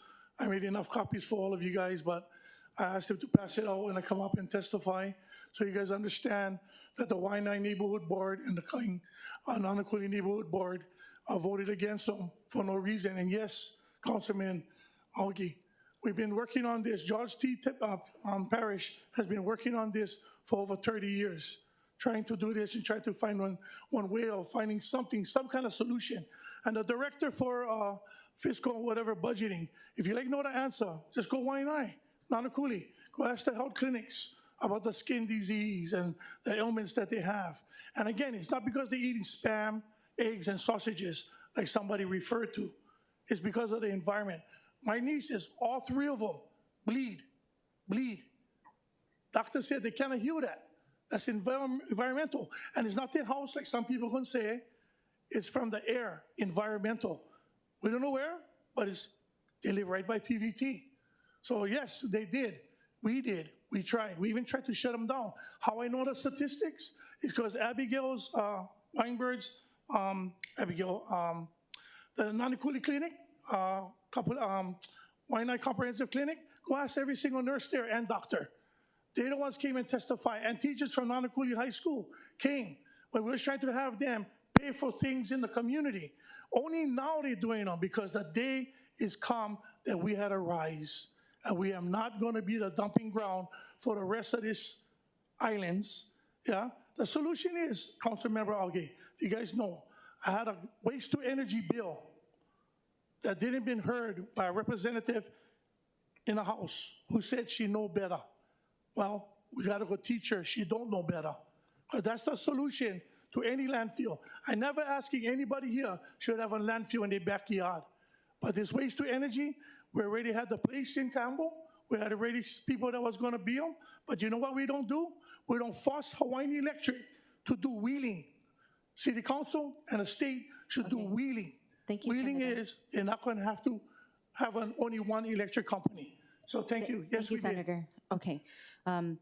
Moving forward, we have David Corona, and then followed by Kapua Keli'ikoa Kamai. Please state your name for the record. Good morning. My name is David Corona. Aloha Chair, Vice Chair, and members of the Council. I oppose the bill, but not for the reasons you may think. I applaud the significant amount of extended time of certain persons who have provided detailed impacts of landfills within our communities, specifically the Leeward Coast, and the health and safety impacts of those landfills. I oppose this bill because I don't believe the City Council has taken the necessary time to address any and all the solutions or all the impacts to the community according to the Department of Health. There has been a landfill in the area since 1940, stretching all the way to Cayena Point. The State Senate and House resolutions specifically stating the negative health impacts of landfills in close proximity to residents. Now the City Council of Honolulu is considering passing a bill to exempt property taxes, also acknowledging the negativity health impacts of landfills, yet only focuses on PVT. In 2004, or maybe 2005, the council had a town meeting for which I attended about the landfills and trash. At the meeting, several options. Okay, I'm gonna conclude to my final statement here. Please consider the Pandora's box you are opening for providing this bill. Consider those residents affected by other landfills that were in use on Leeward Coast. Will you compensate them? I have about 2 sentences left. What about the LOI, the next sewage treatment plans, the class action lawsuits that may come from the city and the state? Remember, you are now on the record along with the state that you are knowingly allowing landfill operations to operate within residential communities. Knowingly allow the residents of the Leeward Coast to be exposed to potential toxins affecting their health, safety, and well-being. Thank you very much for your time. Thank you very much. Okay, moving forward, we have Kapua Kali'ikoa Kamai, and then followed by Clyde Hayashi. Aloha awakea o wau kapua kili I koa kamai, noho au I ka aina ho o pula pula ka awa wau waenai. Mahalo no ke ia manawa. Ke ia pila, pila kana kolu, Eva, heva. Ke ia mamake make mako Hawaii, mamake make kill. Mako makamoku waianai. Ke ia heva. A ole ku ai mako, ko kala a ole. O pala ko kala. Mako mamake ola. Ola ika o lelo Hawaii, ola ika na kanaka Hawaii, ola ika poe Hawaii. Ke ia aina o pala a ole pono ika moku wai anai. Heva. Heva. A ole kala no ke ia. These people that want to support it because they think it's compensation for us. There is no compensation when you want to kill people, because that is what you are doing. We have had landfills in our moku for over 80 years. How much longer do we have to suffer? It is time. You make opala, you malama your opala on your aina. That's how we need to do it. And then people will really start to recycle, and maybe the county will think of better ways to do it when we all have to take care of our own opala. Waianae is not that place. Our people are not those people. We are your people, you are our people. So let's own up to our own opala and kuleana. Mahalo. Thank you. Chair, real quick. Auntie Kapua. Councilmember Tupola. Real quick, Auntie Kapua. Mahalo ko'umana'o. Are you in opposition of this bill? Ku'e au. Ku'e. She's against the bill. Thank you, Chair. Thank you. Okay, next we have Clyde Hayashi, followed by Lena Suzuki. Aloha, Chair Cordero, Vice Chair Wire, members of the committee, other members of the council. My name is Clyde Hayashi. You've received my written testimony. I stand on it, but I wanted to make some additional comments.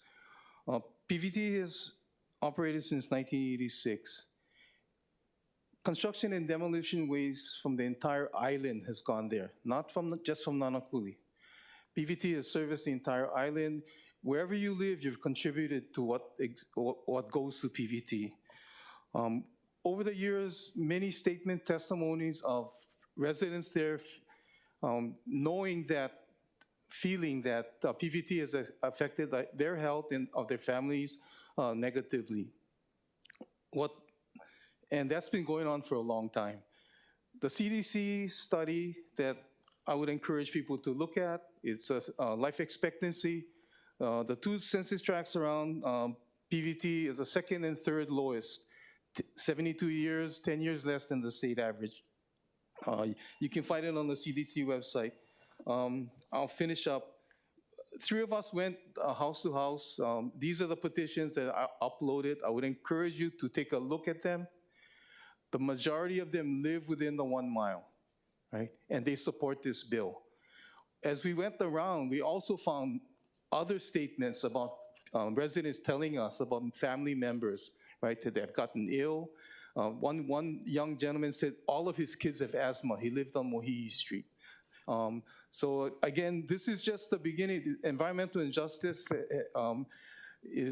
this is what the city, I think, can begin to do to try to compensate the people that have suffered around PVT for years. Thank you. Thank you. Next, we have Lena Suzuki, followed by Cassandra Werner. Hi, aloha. My name is Lena Spain Suzuki. I am born and raised in Nomoko, Waianae, where kupuna values live. I am original founder of the Waianae Moku Kupuna Council, and since the beginning of time, we look into our kupunas for their wisdom and guidance. I support Bill 39. It was written by a kupuna in our moku whose own life has been affected by PVT being there. They were also original homeowners before PVT even moved into their backyard. I find it quite selfish for people to vote against this bill, especially if they are not directly impacted by PVT in their backyard. So I question my council member if she went door to door, like other elders in our community did, and asked those people who are directly affected what they feel about this bill. They got over 800 signatures. If it's 1,700 homes that is impacted, we're about half that agree. So if we want to value our kupunas and their wisdom and their way, this bill was directly written by a kupuna. So mahalo nui, aloha. Thank you very much. Next up, we have Cassandra Werner, followed by Al Medeiros.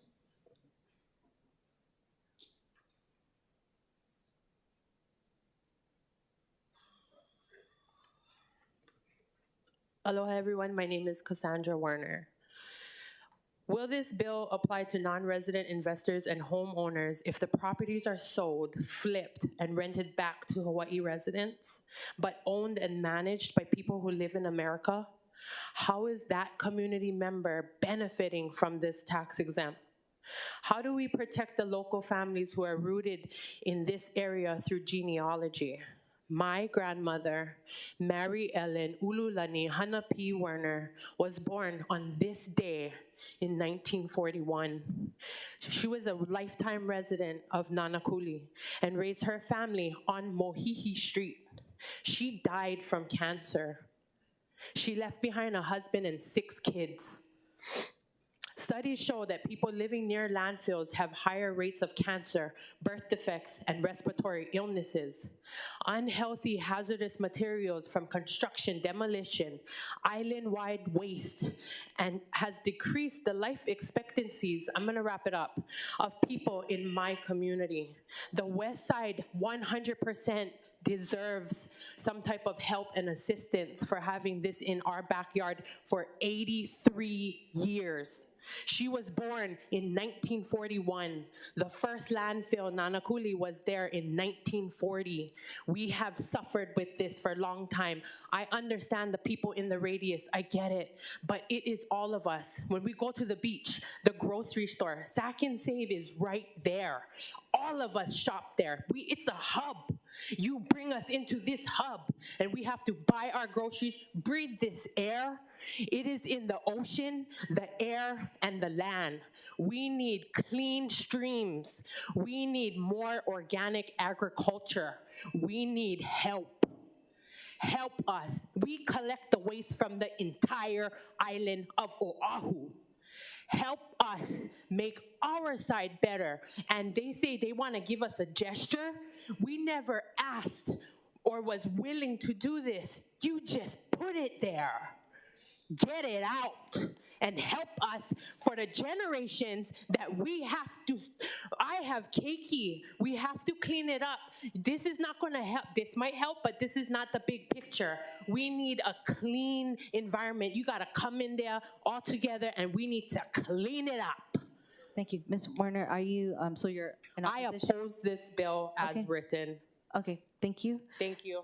Next, we have Al Medeiros, followed by Tiana Wilbur. Aloha mai kako, Afrika kuna Medeiros ko inoa no Waianae mai au. I am of Waianae. I live Nanakuli, Ma'ili, Waianae, and Makaha. I recently moved back because we don't have good representation in District 5, unfortunately. So I'm back home in Waianae. How many of you live in Waianae? How many of you born and raised in Waianae? We are. The kupuna are. I support this bill because something needs to be done now. You guys can always go back to the drawing boards and make other bills to make the radius bigger. But for right now, the people in this radius needs to be taken care of. If you guys are from Waianae, you guys know back in the days, early in the morning, what you would smell is the piggery and the trash. Now the piggery is gone, but the trash is there. But beyond that, we're talking about 4 billion and designating 3 point whatever million. That's like 1%, that's dollars. We need to do more. Because I get paperwork and documentation. Ms. Tupola, you collected $43,300 from PVT through your campaign contributions. Ooh, that's the heva right there we talk about. You know, we get Jermaine Myers on the board of the Nanakuli. Her family works for PVT. That's a conflict of interest as well, right there. See, what I do is I call out politicians. I don't like to put you into that thing because you was one of the few that decided to not take the 64%, and I applauded you for that. But when I look through these numbers, I'm like, why? Why? The people are making their concerns. They've been loud and clear. Ole PVT, we are not a trash can in YNI. We are tired of being displaced and put into an area where everything is just trash, tourism, everything, right? That's what you want to see out there. I'm going to take my time because you got to hear us people. I don't know you guys are here to listen to the people because that's your guys' job, right? First to uphold the people's voices. And the people has been speaking loud and clear. What we got to do, rally in the streets? We got to stand outside this building because we will. You know that we will. But it's unfortunate that we got to do this. So I support this because this is a small piece that needs to be done. And like I said, you guys can go back to the drawing boards, make more bills, and we'll come back again and we support. But please listen to the community, our elders. People are being sick. That person over there has nothing to do with health. All he was talking about is fiscal, money, profits. That's what they care about. We care about our community. We care about our keiki. We care about our kupuna. We care about our aina, our vai. We care about our life on the west side that many don't care about. But we do. We're not just a trash can. We're a community. And regardless of what people think, we will come and we'll stand and rise as one. That's what we got to do. So mahalo for you guys' time. And please be transparent when you guys are doing what you guys do because we're going to hold you accountable. Mahalo. Okay. Next, we have Tiana Wilbur, followed by Sabrina Grace. Aloha, Chair and Council members. Thank you for the opportunity. I'm Tiana Wilbur. I currently serve on the Waianae Neighborhood Board, but I speak on the capacity of a lifelong community member. So I am in opposition of Bill 39. For too long, my community has carried the heavy burden of our island's opala. Like many has stated, it is harmful and has impacted all of our moku and families. I would not like to see a repeat of history of continuous broken promises to our people, our hidden agendas of placement of another landfill in our moku, anywhere in our moku. If we are tax exempted areas for landfill, our entire moku should be exempt with the promise that all mokus take kuleana for their own opala. And it's funny that it was stated earlier as fairness. Fairness was not sought when you guys placed these landfills in our moku. So fairness, if we want to talk about, it's not fair that everybody else gonna pay for us being able to be tax exempt. We've been paying the price all these years. So where is our justice and our fairness? Mahalo. Thank you. Next up, we have Sabrina Grace, followed by Joanne Stanzalon. Please let me know if I said that incorrect. Hello, I'm Sabrina Grace. I live on the closest property to PVT. I video them every day and I fly a drone. We all get impacted from this landfill. Giving us an exemption is a small price to pay. You looking for money for your rail? Our quality of life comes before the rail.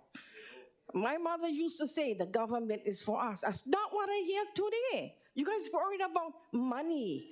What about the people that get cancer? No more good medical. What about them? Take this hearing to Waianae Nanakuli and let everybody come and say, be for us, not for the money. I'm for this bill. And Andrea, you need to represent us correctly. Okay, next we have Joanne Stanzalon, followed by Jason Bradshaw.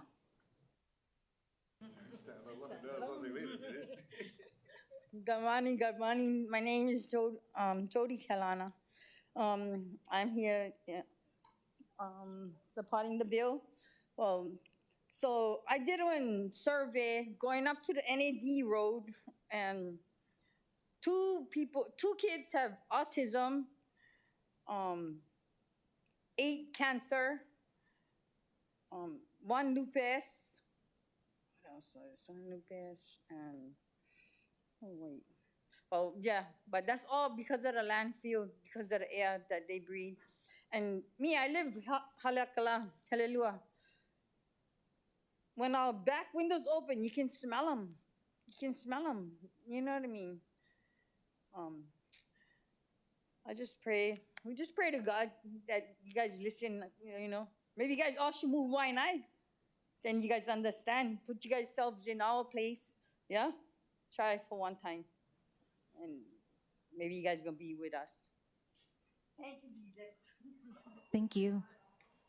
Next, we have Jason Bradshaw, followed by Jermaine Myers.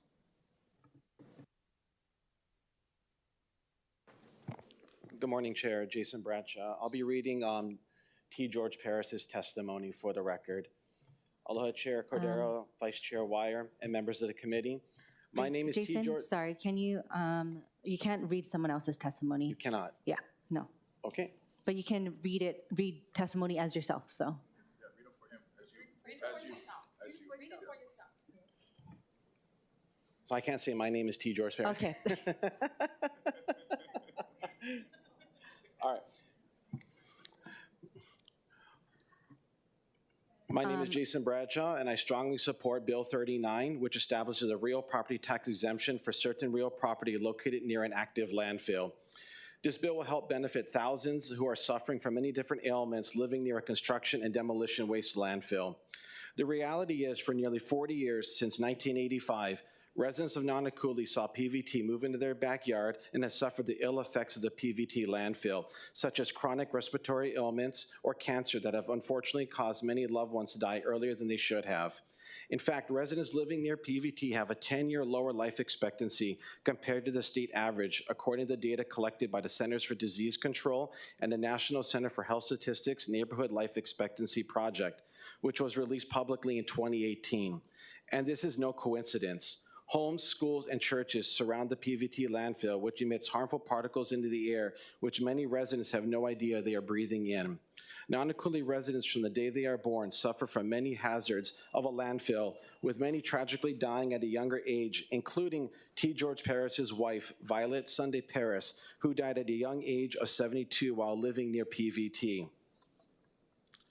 We appreciate Council Chair Tommy Waters for introducing Bill 39 and for the Council passing Bill 39 during its last few hearings. It is also important to mention the State House and the State Senate unanimously passed a concurrent resolution strongly urging the Honolulu City Council to enact a property tax breaks for residents living near an active landfill. I strongly urge the Council to continue to move Bill 39 CD1. We should never put a price on a person's health and life. A couple $1 million is a small price to pay to keep people safe and healthy and correct the wrongs of environmental racism and injustice. Thank you for the opportunity to testify. Thank you. Okay, Jermaine Myers. And if anyone else who wishes to testify, please line up on the my left, your right, I suppose, on that side. Thank you. Aloha, my name is Jermaine Myers. I am a Nanakuli Hawaiian Homestead lessee. My brother worked for PVT before I became a neighborhood board member 6 years ago. He has worked in PVT landfill for over 10 years and confirmed to me his health has not been impacted by working at PVT landfill and on the landfill. I'm here to testify in opposition of Bill 39, SD1 and SD2. In 2020, the city testified at the state legislature regarding Senate Bill 2386 SD2. Lori Kahikina, then director of the Department of Environmental Services, submitted written testimony as follows. The Department of Environmental Services of the City and County of Honolulu opposes Senate Bill 2386 SD2, prohibiting any waste or disposal facility from being located in a conservation district, except in emergency circumstances to mitigate significant risk to public safety and health. The bill requires no less than 1/2 mile buffer zone for the construction, modification, or expansion of waste or disposable facility. She further stated, solid waste management and recycling facilities are heavily regulated under federal and state rules. The Federal Resource Conservation and Recovery Act, RCRA, contains criteria for landfill siting in consideration of health, safety, and environment. The addition of a 1/2 mile buffer zone requirement to the list of pre-existing and comprehensive state and federal landfill siting criteria is redundant and unnecessary. I'd like to repeat her statement. The federal RCRA contains criteria for landfill siting in consideration of health, safety, and environment. If the city adopts Bill 39, the city is admitting that the city's renewal of PVT's permit, as well as Waimanalo Gauch's for almost 40 years, had been at the detriment of the health and safety of the residents of Nanakuli, Kahe, and Ko'olina. I looked into federal RCRA, and it provides that any person may commence a civil action on his own behalf against any person, including A, the United States, and B, any other governmental instrumentality or agency to the extent permitted by the 11th Amendment to the Constitution. It clarifies that the city and individual city council members and individual city department employees can be sued for negligence of RCRA and its regulations to protect the public's health and safety. Kia ko'opu. God bless all of you. Thank you very much. Next, we have James Monaco Sr. And if you would like to testify, please line up.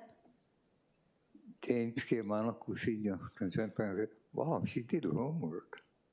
Wonderful. You know, I think it's very unfair that, people only think about money. See, this guy making $4 billion, and they cannot help us, the community. You know, hazardous waste, I don't know how come we put them inside residential areas. Yeah? Why is that?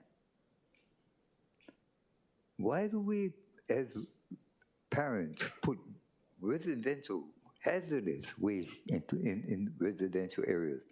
Let's hope that we don't never ever put that into residential areas ever again, gang. Come on. Come on, we parents, we want our children playing inside hazardous waste areas? Come on, let's never ever do that again. And if they're going to put such things in there, let's have those people pay for it. I mean, I have 5 children, 21 grandchildren. You got to imagine, we got to go to the hospital every time. Come on. So let's be more responsible in the future. Thank you. Mr. Monaco, did you support or oppose the bill? I'm sorry. You know, it's really hard. Oh, okay, just comments? As a parent, as a comment. This is just a comment. I mean, you folks have to think about this.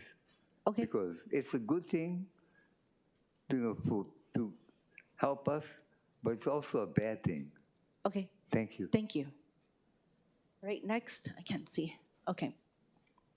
Please line up. I'll make it quick, Chair. Thank you very much, Vice Chair, members of the committee. You know, I don't believe this bill was intended to divide our Ohana. I've been living on the west side for over 50 years or close to 50 years. We've been fighting PVT since they've been there 29 years. I'm here to make a statement that landfills shouldn't be put in Hawaiian communities anymore. In addition, I support this bill, and all of the people here that are against it, I applaud them for being here. We went out in a community, and we had gathered over altogether, 2 groups went out. We had gathered over 800 signatures in support of Bill 39 CD1. Now, if that's not sending a strong message to the committee that the people there wants to be somehow compensated for living next to the landfill. Regarding some of the tax exemptions that some other people are receiving and enjoying, the historical homes, they're given a tax break. Federal credit unions, all of the credit unions, why are they given a tax break? The city council should review and repeal those tax credits that's given to these people. Okay, thank you. Next testifier.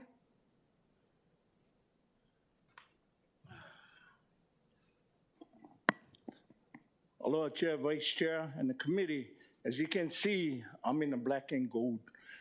And what I can say is I'm not transplant of Nanakuli. I'm a rooted guy. Been there for 60+ years. Been in the red zone. When I said the red zone is right alongside this landfill. I know so much family members and people. My niece came up. The person she was talking about was my mom. My mom died. My dad died. My brother died. My aunties died. My cousins died. All alongside that landfill. I can stay here. If you give me time, I can name almost 25 that live right alongside this landfill. I was one of the 3. I lived in Nanakuli my entire life. I can look back here and let you guys know I'm the black and gold guy that lived right there on the front line. Seen it all. They came into my community in 1987. I know a lot of people no longer live here. They're gone. They're up in heaven. The stuff, if you look, that landfill takes asbestos, contaminated soil, right? What else? Termite treated wood. At one time, they were taking the coal from AES with heavy metals passing through my home. My brother lived around there, my cousins, my aunties, all sick as I speak right now. And I'm not here to vent. I'm here to ask you guys to support. We need something for our people. This landfill, the heavy wind we got, they dust out everybody. You know, who's the guys responsible for them? Is that the city for allowing the permits? Is that the state? Is that the health department for letting them do what they're doing? To us people that live in Nanakuli all our life, I think that's a bunch of BS. And if anybody like this landfill in the yard, raise your hand. You can have them, because it's going to come with some benefits too. Can I have your Juana, name, you don't name want for the this in your record? yard. What is a small amount of giving back to my people? I've been in there all my life. I know. On that sheet, I know almost everybody personally. And if you think I'm playing, then come down. I introduce you to everybody live around that landfill that been dying and still dying. And I hope our councilwoman can support this, because a lot of people that I went and talked to, a lot of my friends, supported her. Is they going to support her this time around? Is to be seen. May I ask your name for the record so that we have Ed it on? Werner, and I fully support this bill. Okay. And I represent everybody within that mile. I don't care who. Because if you can show me somebody that's not supporting this bill within the 1 mile, show it to me. Okay. Let me know who's not supporting this bill. There's a lot of guys that not living in this community. I get no problem with Waianae, Makakilo, or wherever. But I live and born and raised in the hot zone. I can tell you guys that. Thank you for the opportunity to come in here and speak. And I hope you guys do what is right and support our people that have been suffering from 1987 to now. Thank you. Thank you very much. Okay, next testifier. And then if you wish to testify, once again, please line up on my left, your right side on this side. Thank you. Hey, how's it? Oh, no need to turn around because it's going to be real quick. But I'm not from the west side, but I live in Kamuki, yeah? But it's common sense that everybody's testimony, how come you guys no can see? You know? I guess because common sense ain't so common among people nowadays. But, you know, you guys work for the people. So without us, you guys wouldn't have one job. Mahalo. Oh, thank you. Can you share your name and your, if you support, oppose, or have comments? Yeah, not from there. Fully support. Clinton Camilo Burns is my name. Raja. Thank you. Okay, next.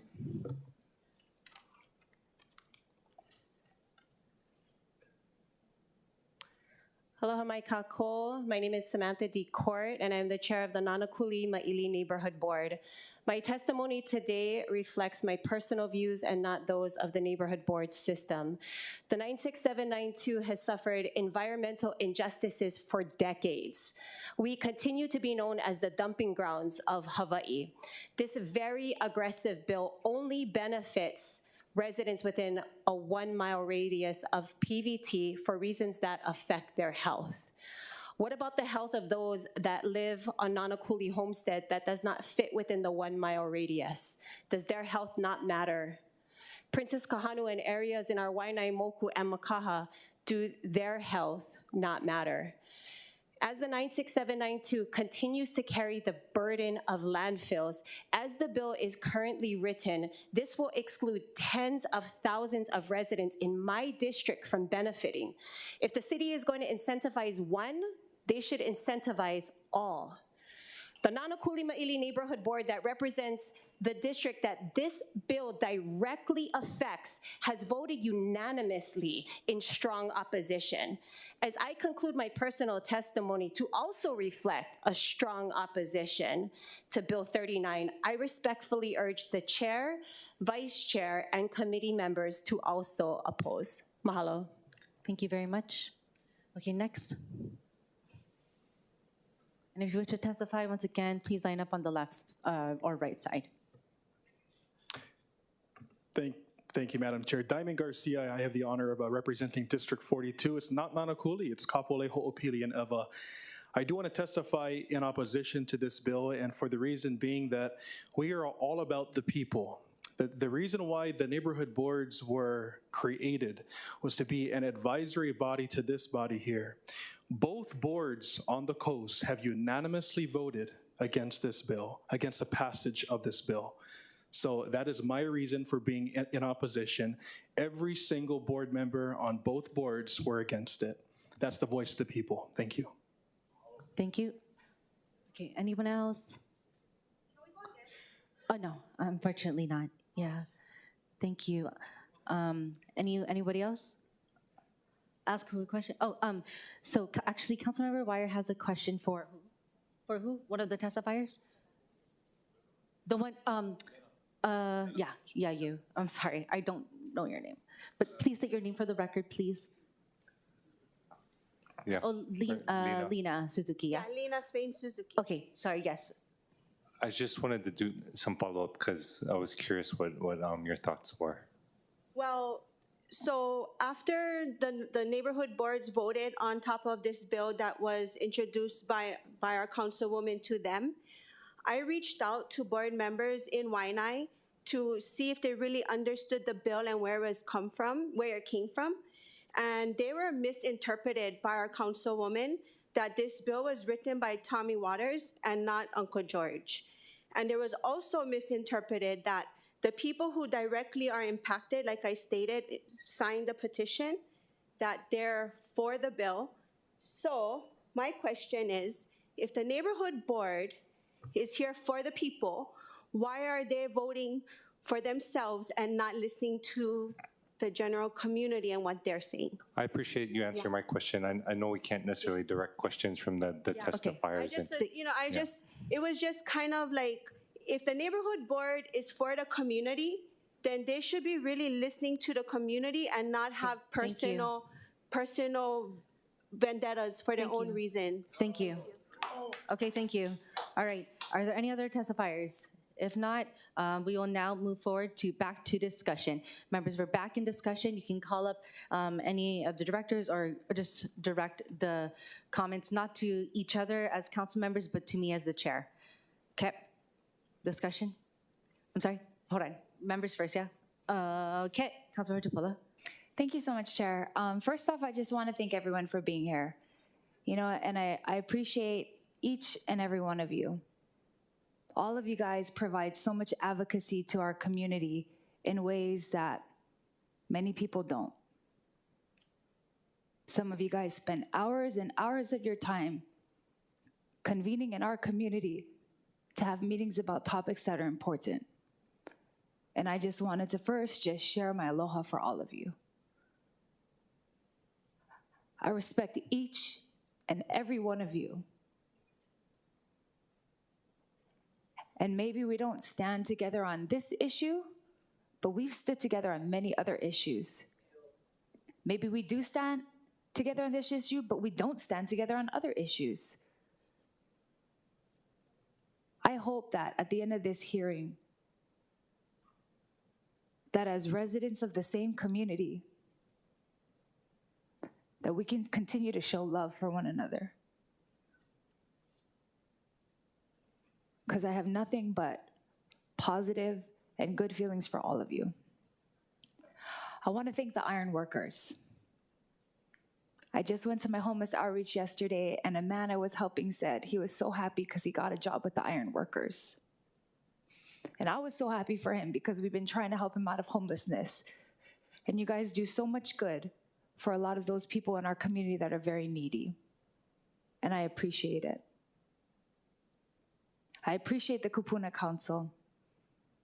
I appreciate all they do to gather the kupuna together. I appreciate our elected officials for being here. They really don't have to, but they come out here because they want to be a part of all of the issues. And I respect that. I think that all of us can agree that we don't want landfills in Waianae anymore. That's it, done, over, enough. In fact, when I was listening to you guys' testimonies, I could barely tell the difference between those who are opposed and those who are for, because it sounded the same. Because we all speak in the same language. We all from the same community.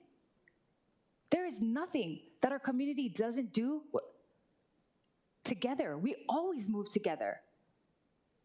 96792 always moves together. And that's why I wrote in my comments today in opposition that was so hard for me. Because I have to represent everybody. I feel for the people of Nanakuli that are outside the 1 mile marker. I cannot. These are the people that fought the hardest against this.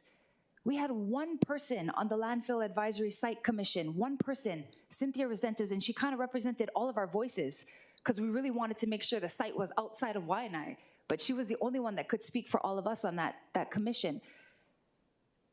She was on the Nanakuli Neighborhood Board. And I understand that the idea here is to maybe start with a small section and go larger, but it is tough for me right now to support something that isn't for the whole community and that isn't for every single landfill area that was impacted. I've heard people say, oh, no need to include the Waimanalo Gulch because all rich people. What about the people adjacent? What about Honokai Hale? What about the previous landfill? There are a lot of people in Waianae that were affected by that, and it's still there. It's still emitting, actually. It's still having gases come out of that landfill right there in Waianae where we all take our trash to the convenience center. What about the wastewater treatment plant that we can't even drive by without not smelling it, even though they put plumerias in front, can still smell it? We have a lot of horrible things that are making us sick. Ulehava stream, thank you, Uncle Mel. Ulehava stream, ridiculously polluted. Ridiculously polluted, and it's everywhere. We all agree that there should be a cleaner and safer environment for our people to live in. Councilmember Tupola, can you direct comments to me, please? And I just want to share the 4 reasons why I oppose this bill and why I want to propose something that I think can bring the community together. Because it's hard for me to see 2 Werners in here opposing each other. I love that family. It's hard for me to see elected officials in here opposing each other. I don't want to see that. It's hard for me to see kupuna that are respected in our community opposing each other, because we don't. We really don't. So I oppose this bill because it separates our community with a line that really is arbitrary. There is no marker of 1 mile, half a mile, or any mile that can separate our community. And I've thought about this. What would a benefit look like if it benefited all the community? Would it be a one-time $100 benefit? No, because then the most important thing in our community is now the least important thing. The heck is $100? It's not gonna help anybody. It was really tough for me to look through this and know that it was already bred in divisiveness. And just for clarity, Councilmember Waters did introduce it, and I wasn't a co-sponsor of it. I wish I had had the chance to sit down so that I could say, hey, why don't we come up with something that I know everyone's gonna be in love with? Because we all speak the same. The second reason I oppose this is because, again, the city is not responsible for adverse conditions of a private landfill. 2 things. Department of Health can shut down things if they're not doing things the way they should. And secondly, the State Land Use Commission is the one who gives the approval, which is the same Land Use Commission that said that Waimanalo Gulch has to close down by 2028. That wasn't a city thing. The State Land Use Commission said, your land use is up, no more Waimanalo Gulch, and that's why I do not support the city asking for any more extensions for landfills. No more extensions. Find a new place, get it out of Waianae. The third reason why I oppose this is because, yes, I do feel like it's gonna impact city services, and they're already junk. I'll be very honest. My community is not getting served well. So why would I be for something that I know is gonna continue to cut down the budget of services that we need? We need more police officers. We have a police station that's not even being used. We have dilapidated parks. I just walked through Miley Beach Park giving flyers out to homeless, all dead. I want our city services to improve, and I don't want to make decisions that will affect it. And lastly, I do oppose this because the neighborhood boards oppose it. I want us to come together and find something that can move us together. I don't want to see this. The Kapolei board voted in support of the intent of this bill. And I think the community should have, like they said, have the discussion in our community. We should be able to come up with this. I should be able to sit down with everyone, no matter for or against this, and come up with something we can do together. And I pledge to do that. That is what I'm tasked to do. That is why I'm elected. It's to sit in communities and talk with people no matter how hard or how easy the subject is and find a way forward. And I've done that every single time. And I commit to the people here, no matter whether they're for or against it, that I will find a way forward. I am asking us not to pass this bill so we can stand in unity. I don't want to see this division. Please, Chair, I'm pleading with you and with the members of this committee, as the area council member, allow me a way to bring our community together. This issue, it hurts too many people. And I don't want to see it hurt more people just because we're arguing over it. I love this community so much. And I'm sorry for the hurt that it's caused. And I wasn't part of it. But I don't want to cause more hurt, and I don't want to incentivize any more landfills to stay on the west side. I'm respectfully asking that we defer it and let me come up with something that we can agree on, please. I think that the community will definitely benefit from something that we can agree on. Thank you. Thank you. Members, any other comments? Councilmember Toba. Thank you, Chair, and mahalo to everybody. They came out to support. This is really tough, you know, but one of the reasons why I think all of us run for office is because we should be involved in difficult and challenging conversations like this one. And it's sad when I see a community that I lived in for a long time argue and fight. You know, the underlying issue is about moving the landfill out of Waianae. That is the underlying issue. And unfortunately, this bill is not gonna address that. I tell you why. Pega, you talked about small pieces, right? What this does, this small piece could snowball because the bill is not written that way.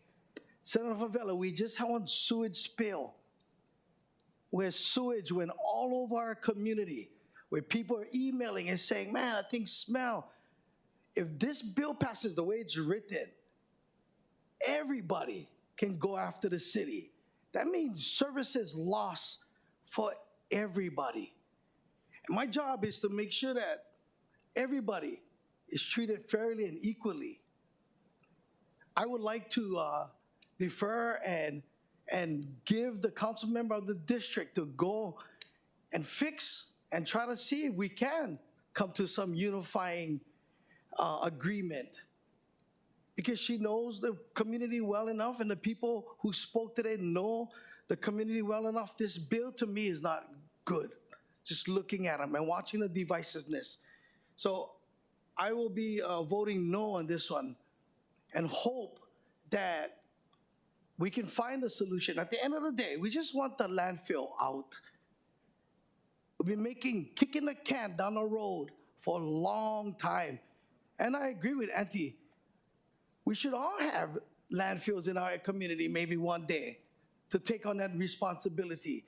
But the burden, watching the people suffer out there for many, many years, this bill only gonna cause more grief, more challenges for a city. We cannot even provide some of the services right now. We argue about not having clean parks. We argue about not having services for police. So let's find a bill. Let's do something that can work. But at the end of the day, let's get this landfill out of Waianae. We've been promising these people for a long time, and we've been hearing about all these people dying because of that. But our responsibility is to take care of everybody, everyone. That's what we get paid for. That's what we're here to represent. We're here to represent and hear everybody's. I just think this bill is messy, and I hope that they can go back and hammer it out so that we can find something that we all can agree upon. Thank you, Chair. Thank you. Vice Chair Kiaina. Thank you, Chair. Thank you both to Councilmember Tupola and Councilmember Atoba for sharing your mana'o. As many of you know, the majority of my family on my mother's side is from Nanakuli. They still reside in the homestead. My grandmother had one of the first homesteads in Nanakuli, right at the outset across of the beach park there. And I guess I agree with Councilmember Toba that I feel that this bill is unnecessarily divisive because I think all of us in the room agree that one of the best ways to deal with the health implications and healing is to shut down this landfill, I think, which all of us support. My concern is that everybody's anger against the landfill, while we all share it, we are targeting the city's RPT tax as an avenue to remedy it. And I'm worried about that. By the way, not about the cost implications for this bill, because when you factor in Hawaiian homeland beneficiaries, the cost is actually nominal. What I'm worried about is the liability of the city for other communities who are likely going to seek this, but also us having to pay for something that a private company has triggered. And so I don't necessarily believe that it is the city's responsibility to do that, but we can collectively unite to oppose this landfill and have it taken off the Waianae coast. And the other reason, of course, is I'm concerned about the precedent that this would send for communities throughout Oahu. We on a daily basis hear from them all the time. So I would respectfully ask that the chair defer the measure.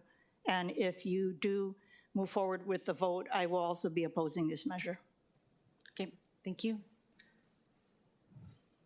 Okay. Sorry, Vice Chair Wire. Mahalo, Chair. I would defer to you on action and would be supporting the measure if it moves forward.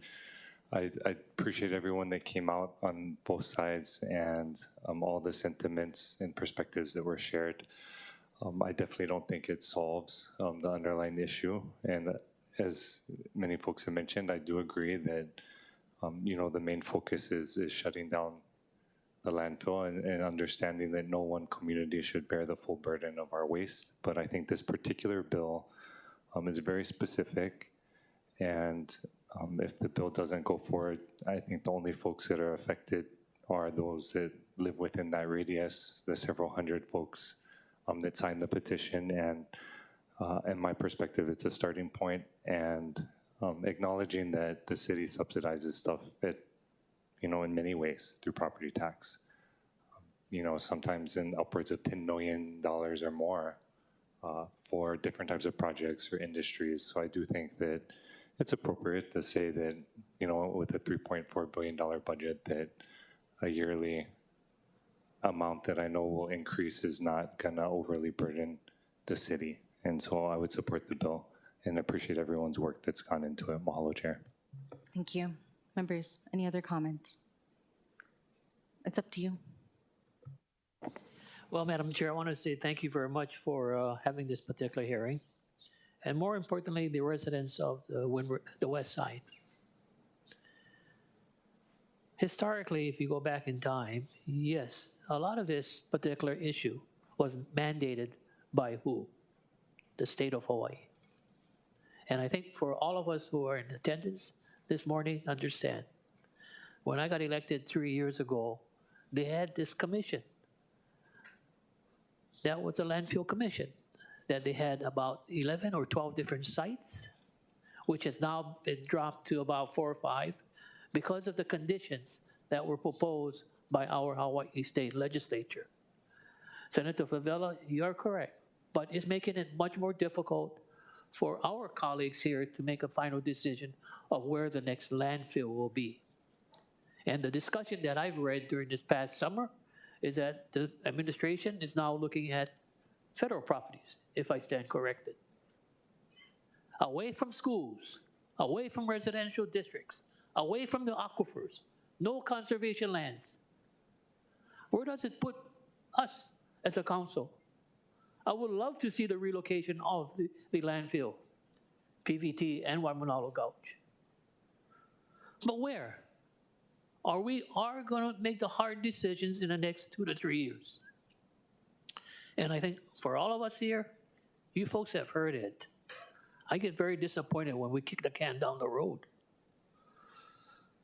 And that's what's happening today.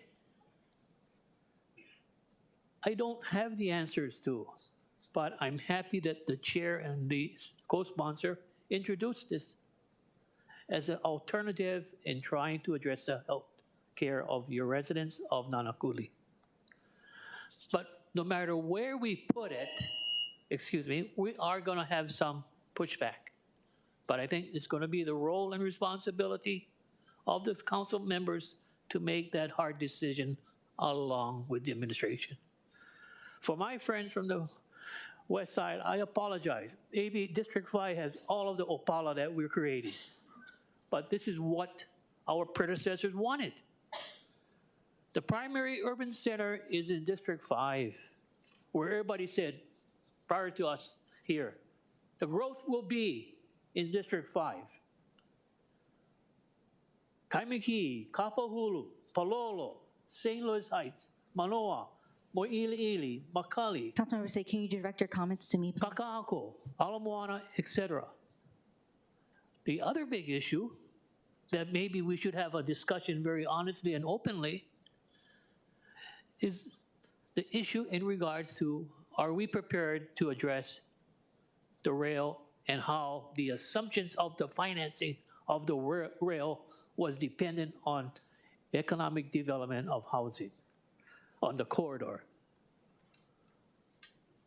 You call a spade, and I will this morning, because I am concerned. I just hope that we do have the courage someday to make a decision in the closure, not asking the Land Use Commission, can you give us another extension in finding where the site will be? Senator Favela and Representative Diamond, we need your help. I was just talking this morning about another unfunded state mandate that we can't even collect some of the fines and forfeitures and violations. Help the county. You guys all complain. I had a call during the session that, oh, you guys increasing the property taxes. We had no choice. The increase in the assessments was based upon collective bargaining. Councilmember Say, can you direct it to me, please? I'm sorry again, yeah, okay. What I'm trying to get at is that no matter what we do today, which I will support the members here in deferring this measure, in working on something that will benefit the west side. A lot of my family and friends on the west side say, yeah, hey, say, what's wrong with you guys? That's a dumping ground for everything. And I'm saying that's not the truth. You still got the country, like the windward side, like Central Oahu. But I truly hope, and which the mayor is listening, that the Landfill Commission will make a really right decision within the next 1.5 to 2 years, if they can. Because we have to start planning also. If all of us here believe in economic development and growth for Oahu. So in closing, I do support the deferral or postponement and have further discussion on it, Madam Chair, if that's okay. Okay, thank you. Members, that means, from what I've heard from the, I guess, informal polling from the discussion that we have for members requesting for voting members in the committee requesting for postponement. But before I do that, I also want to thank everyone who has come out to testify. For where I was very much in alignment with is, I have to say, to Al Maderos' testimony, you know, starting somewhere, because kicking things down the line and then figuring it out doesn't mean we cannot figure things out at the same time. However, I understand and do not want to see the divisiveness that has occurred. And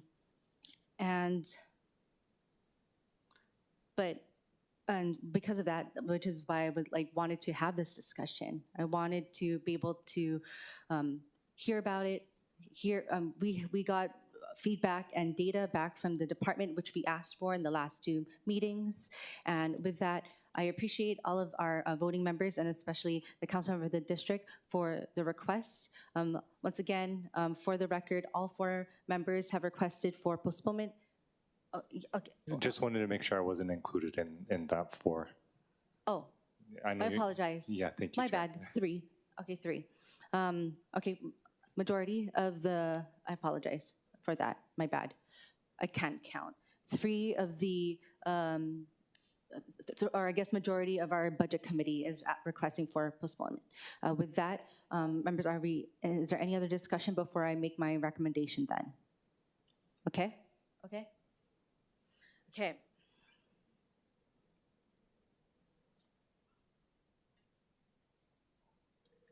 All right. As I mentioned earlier, there was a posted CD2, but that's not going to be considered. Yeah? Okay. So the chair then recommends that Bill 39, 2023, CD2 be postponed to a date and time to be determined by the chair. CD1, excuse me, CD1.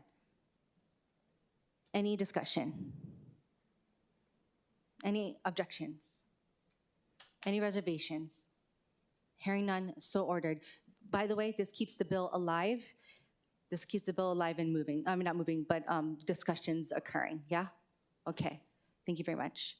With that, there being no further business, this meeting is adjourned.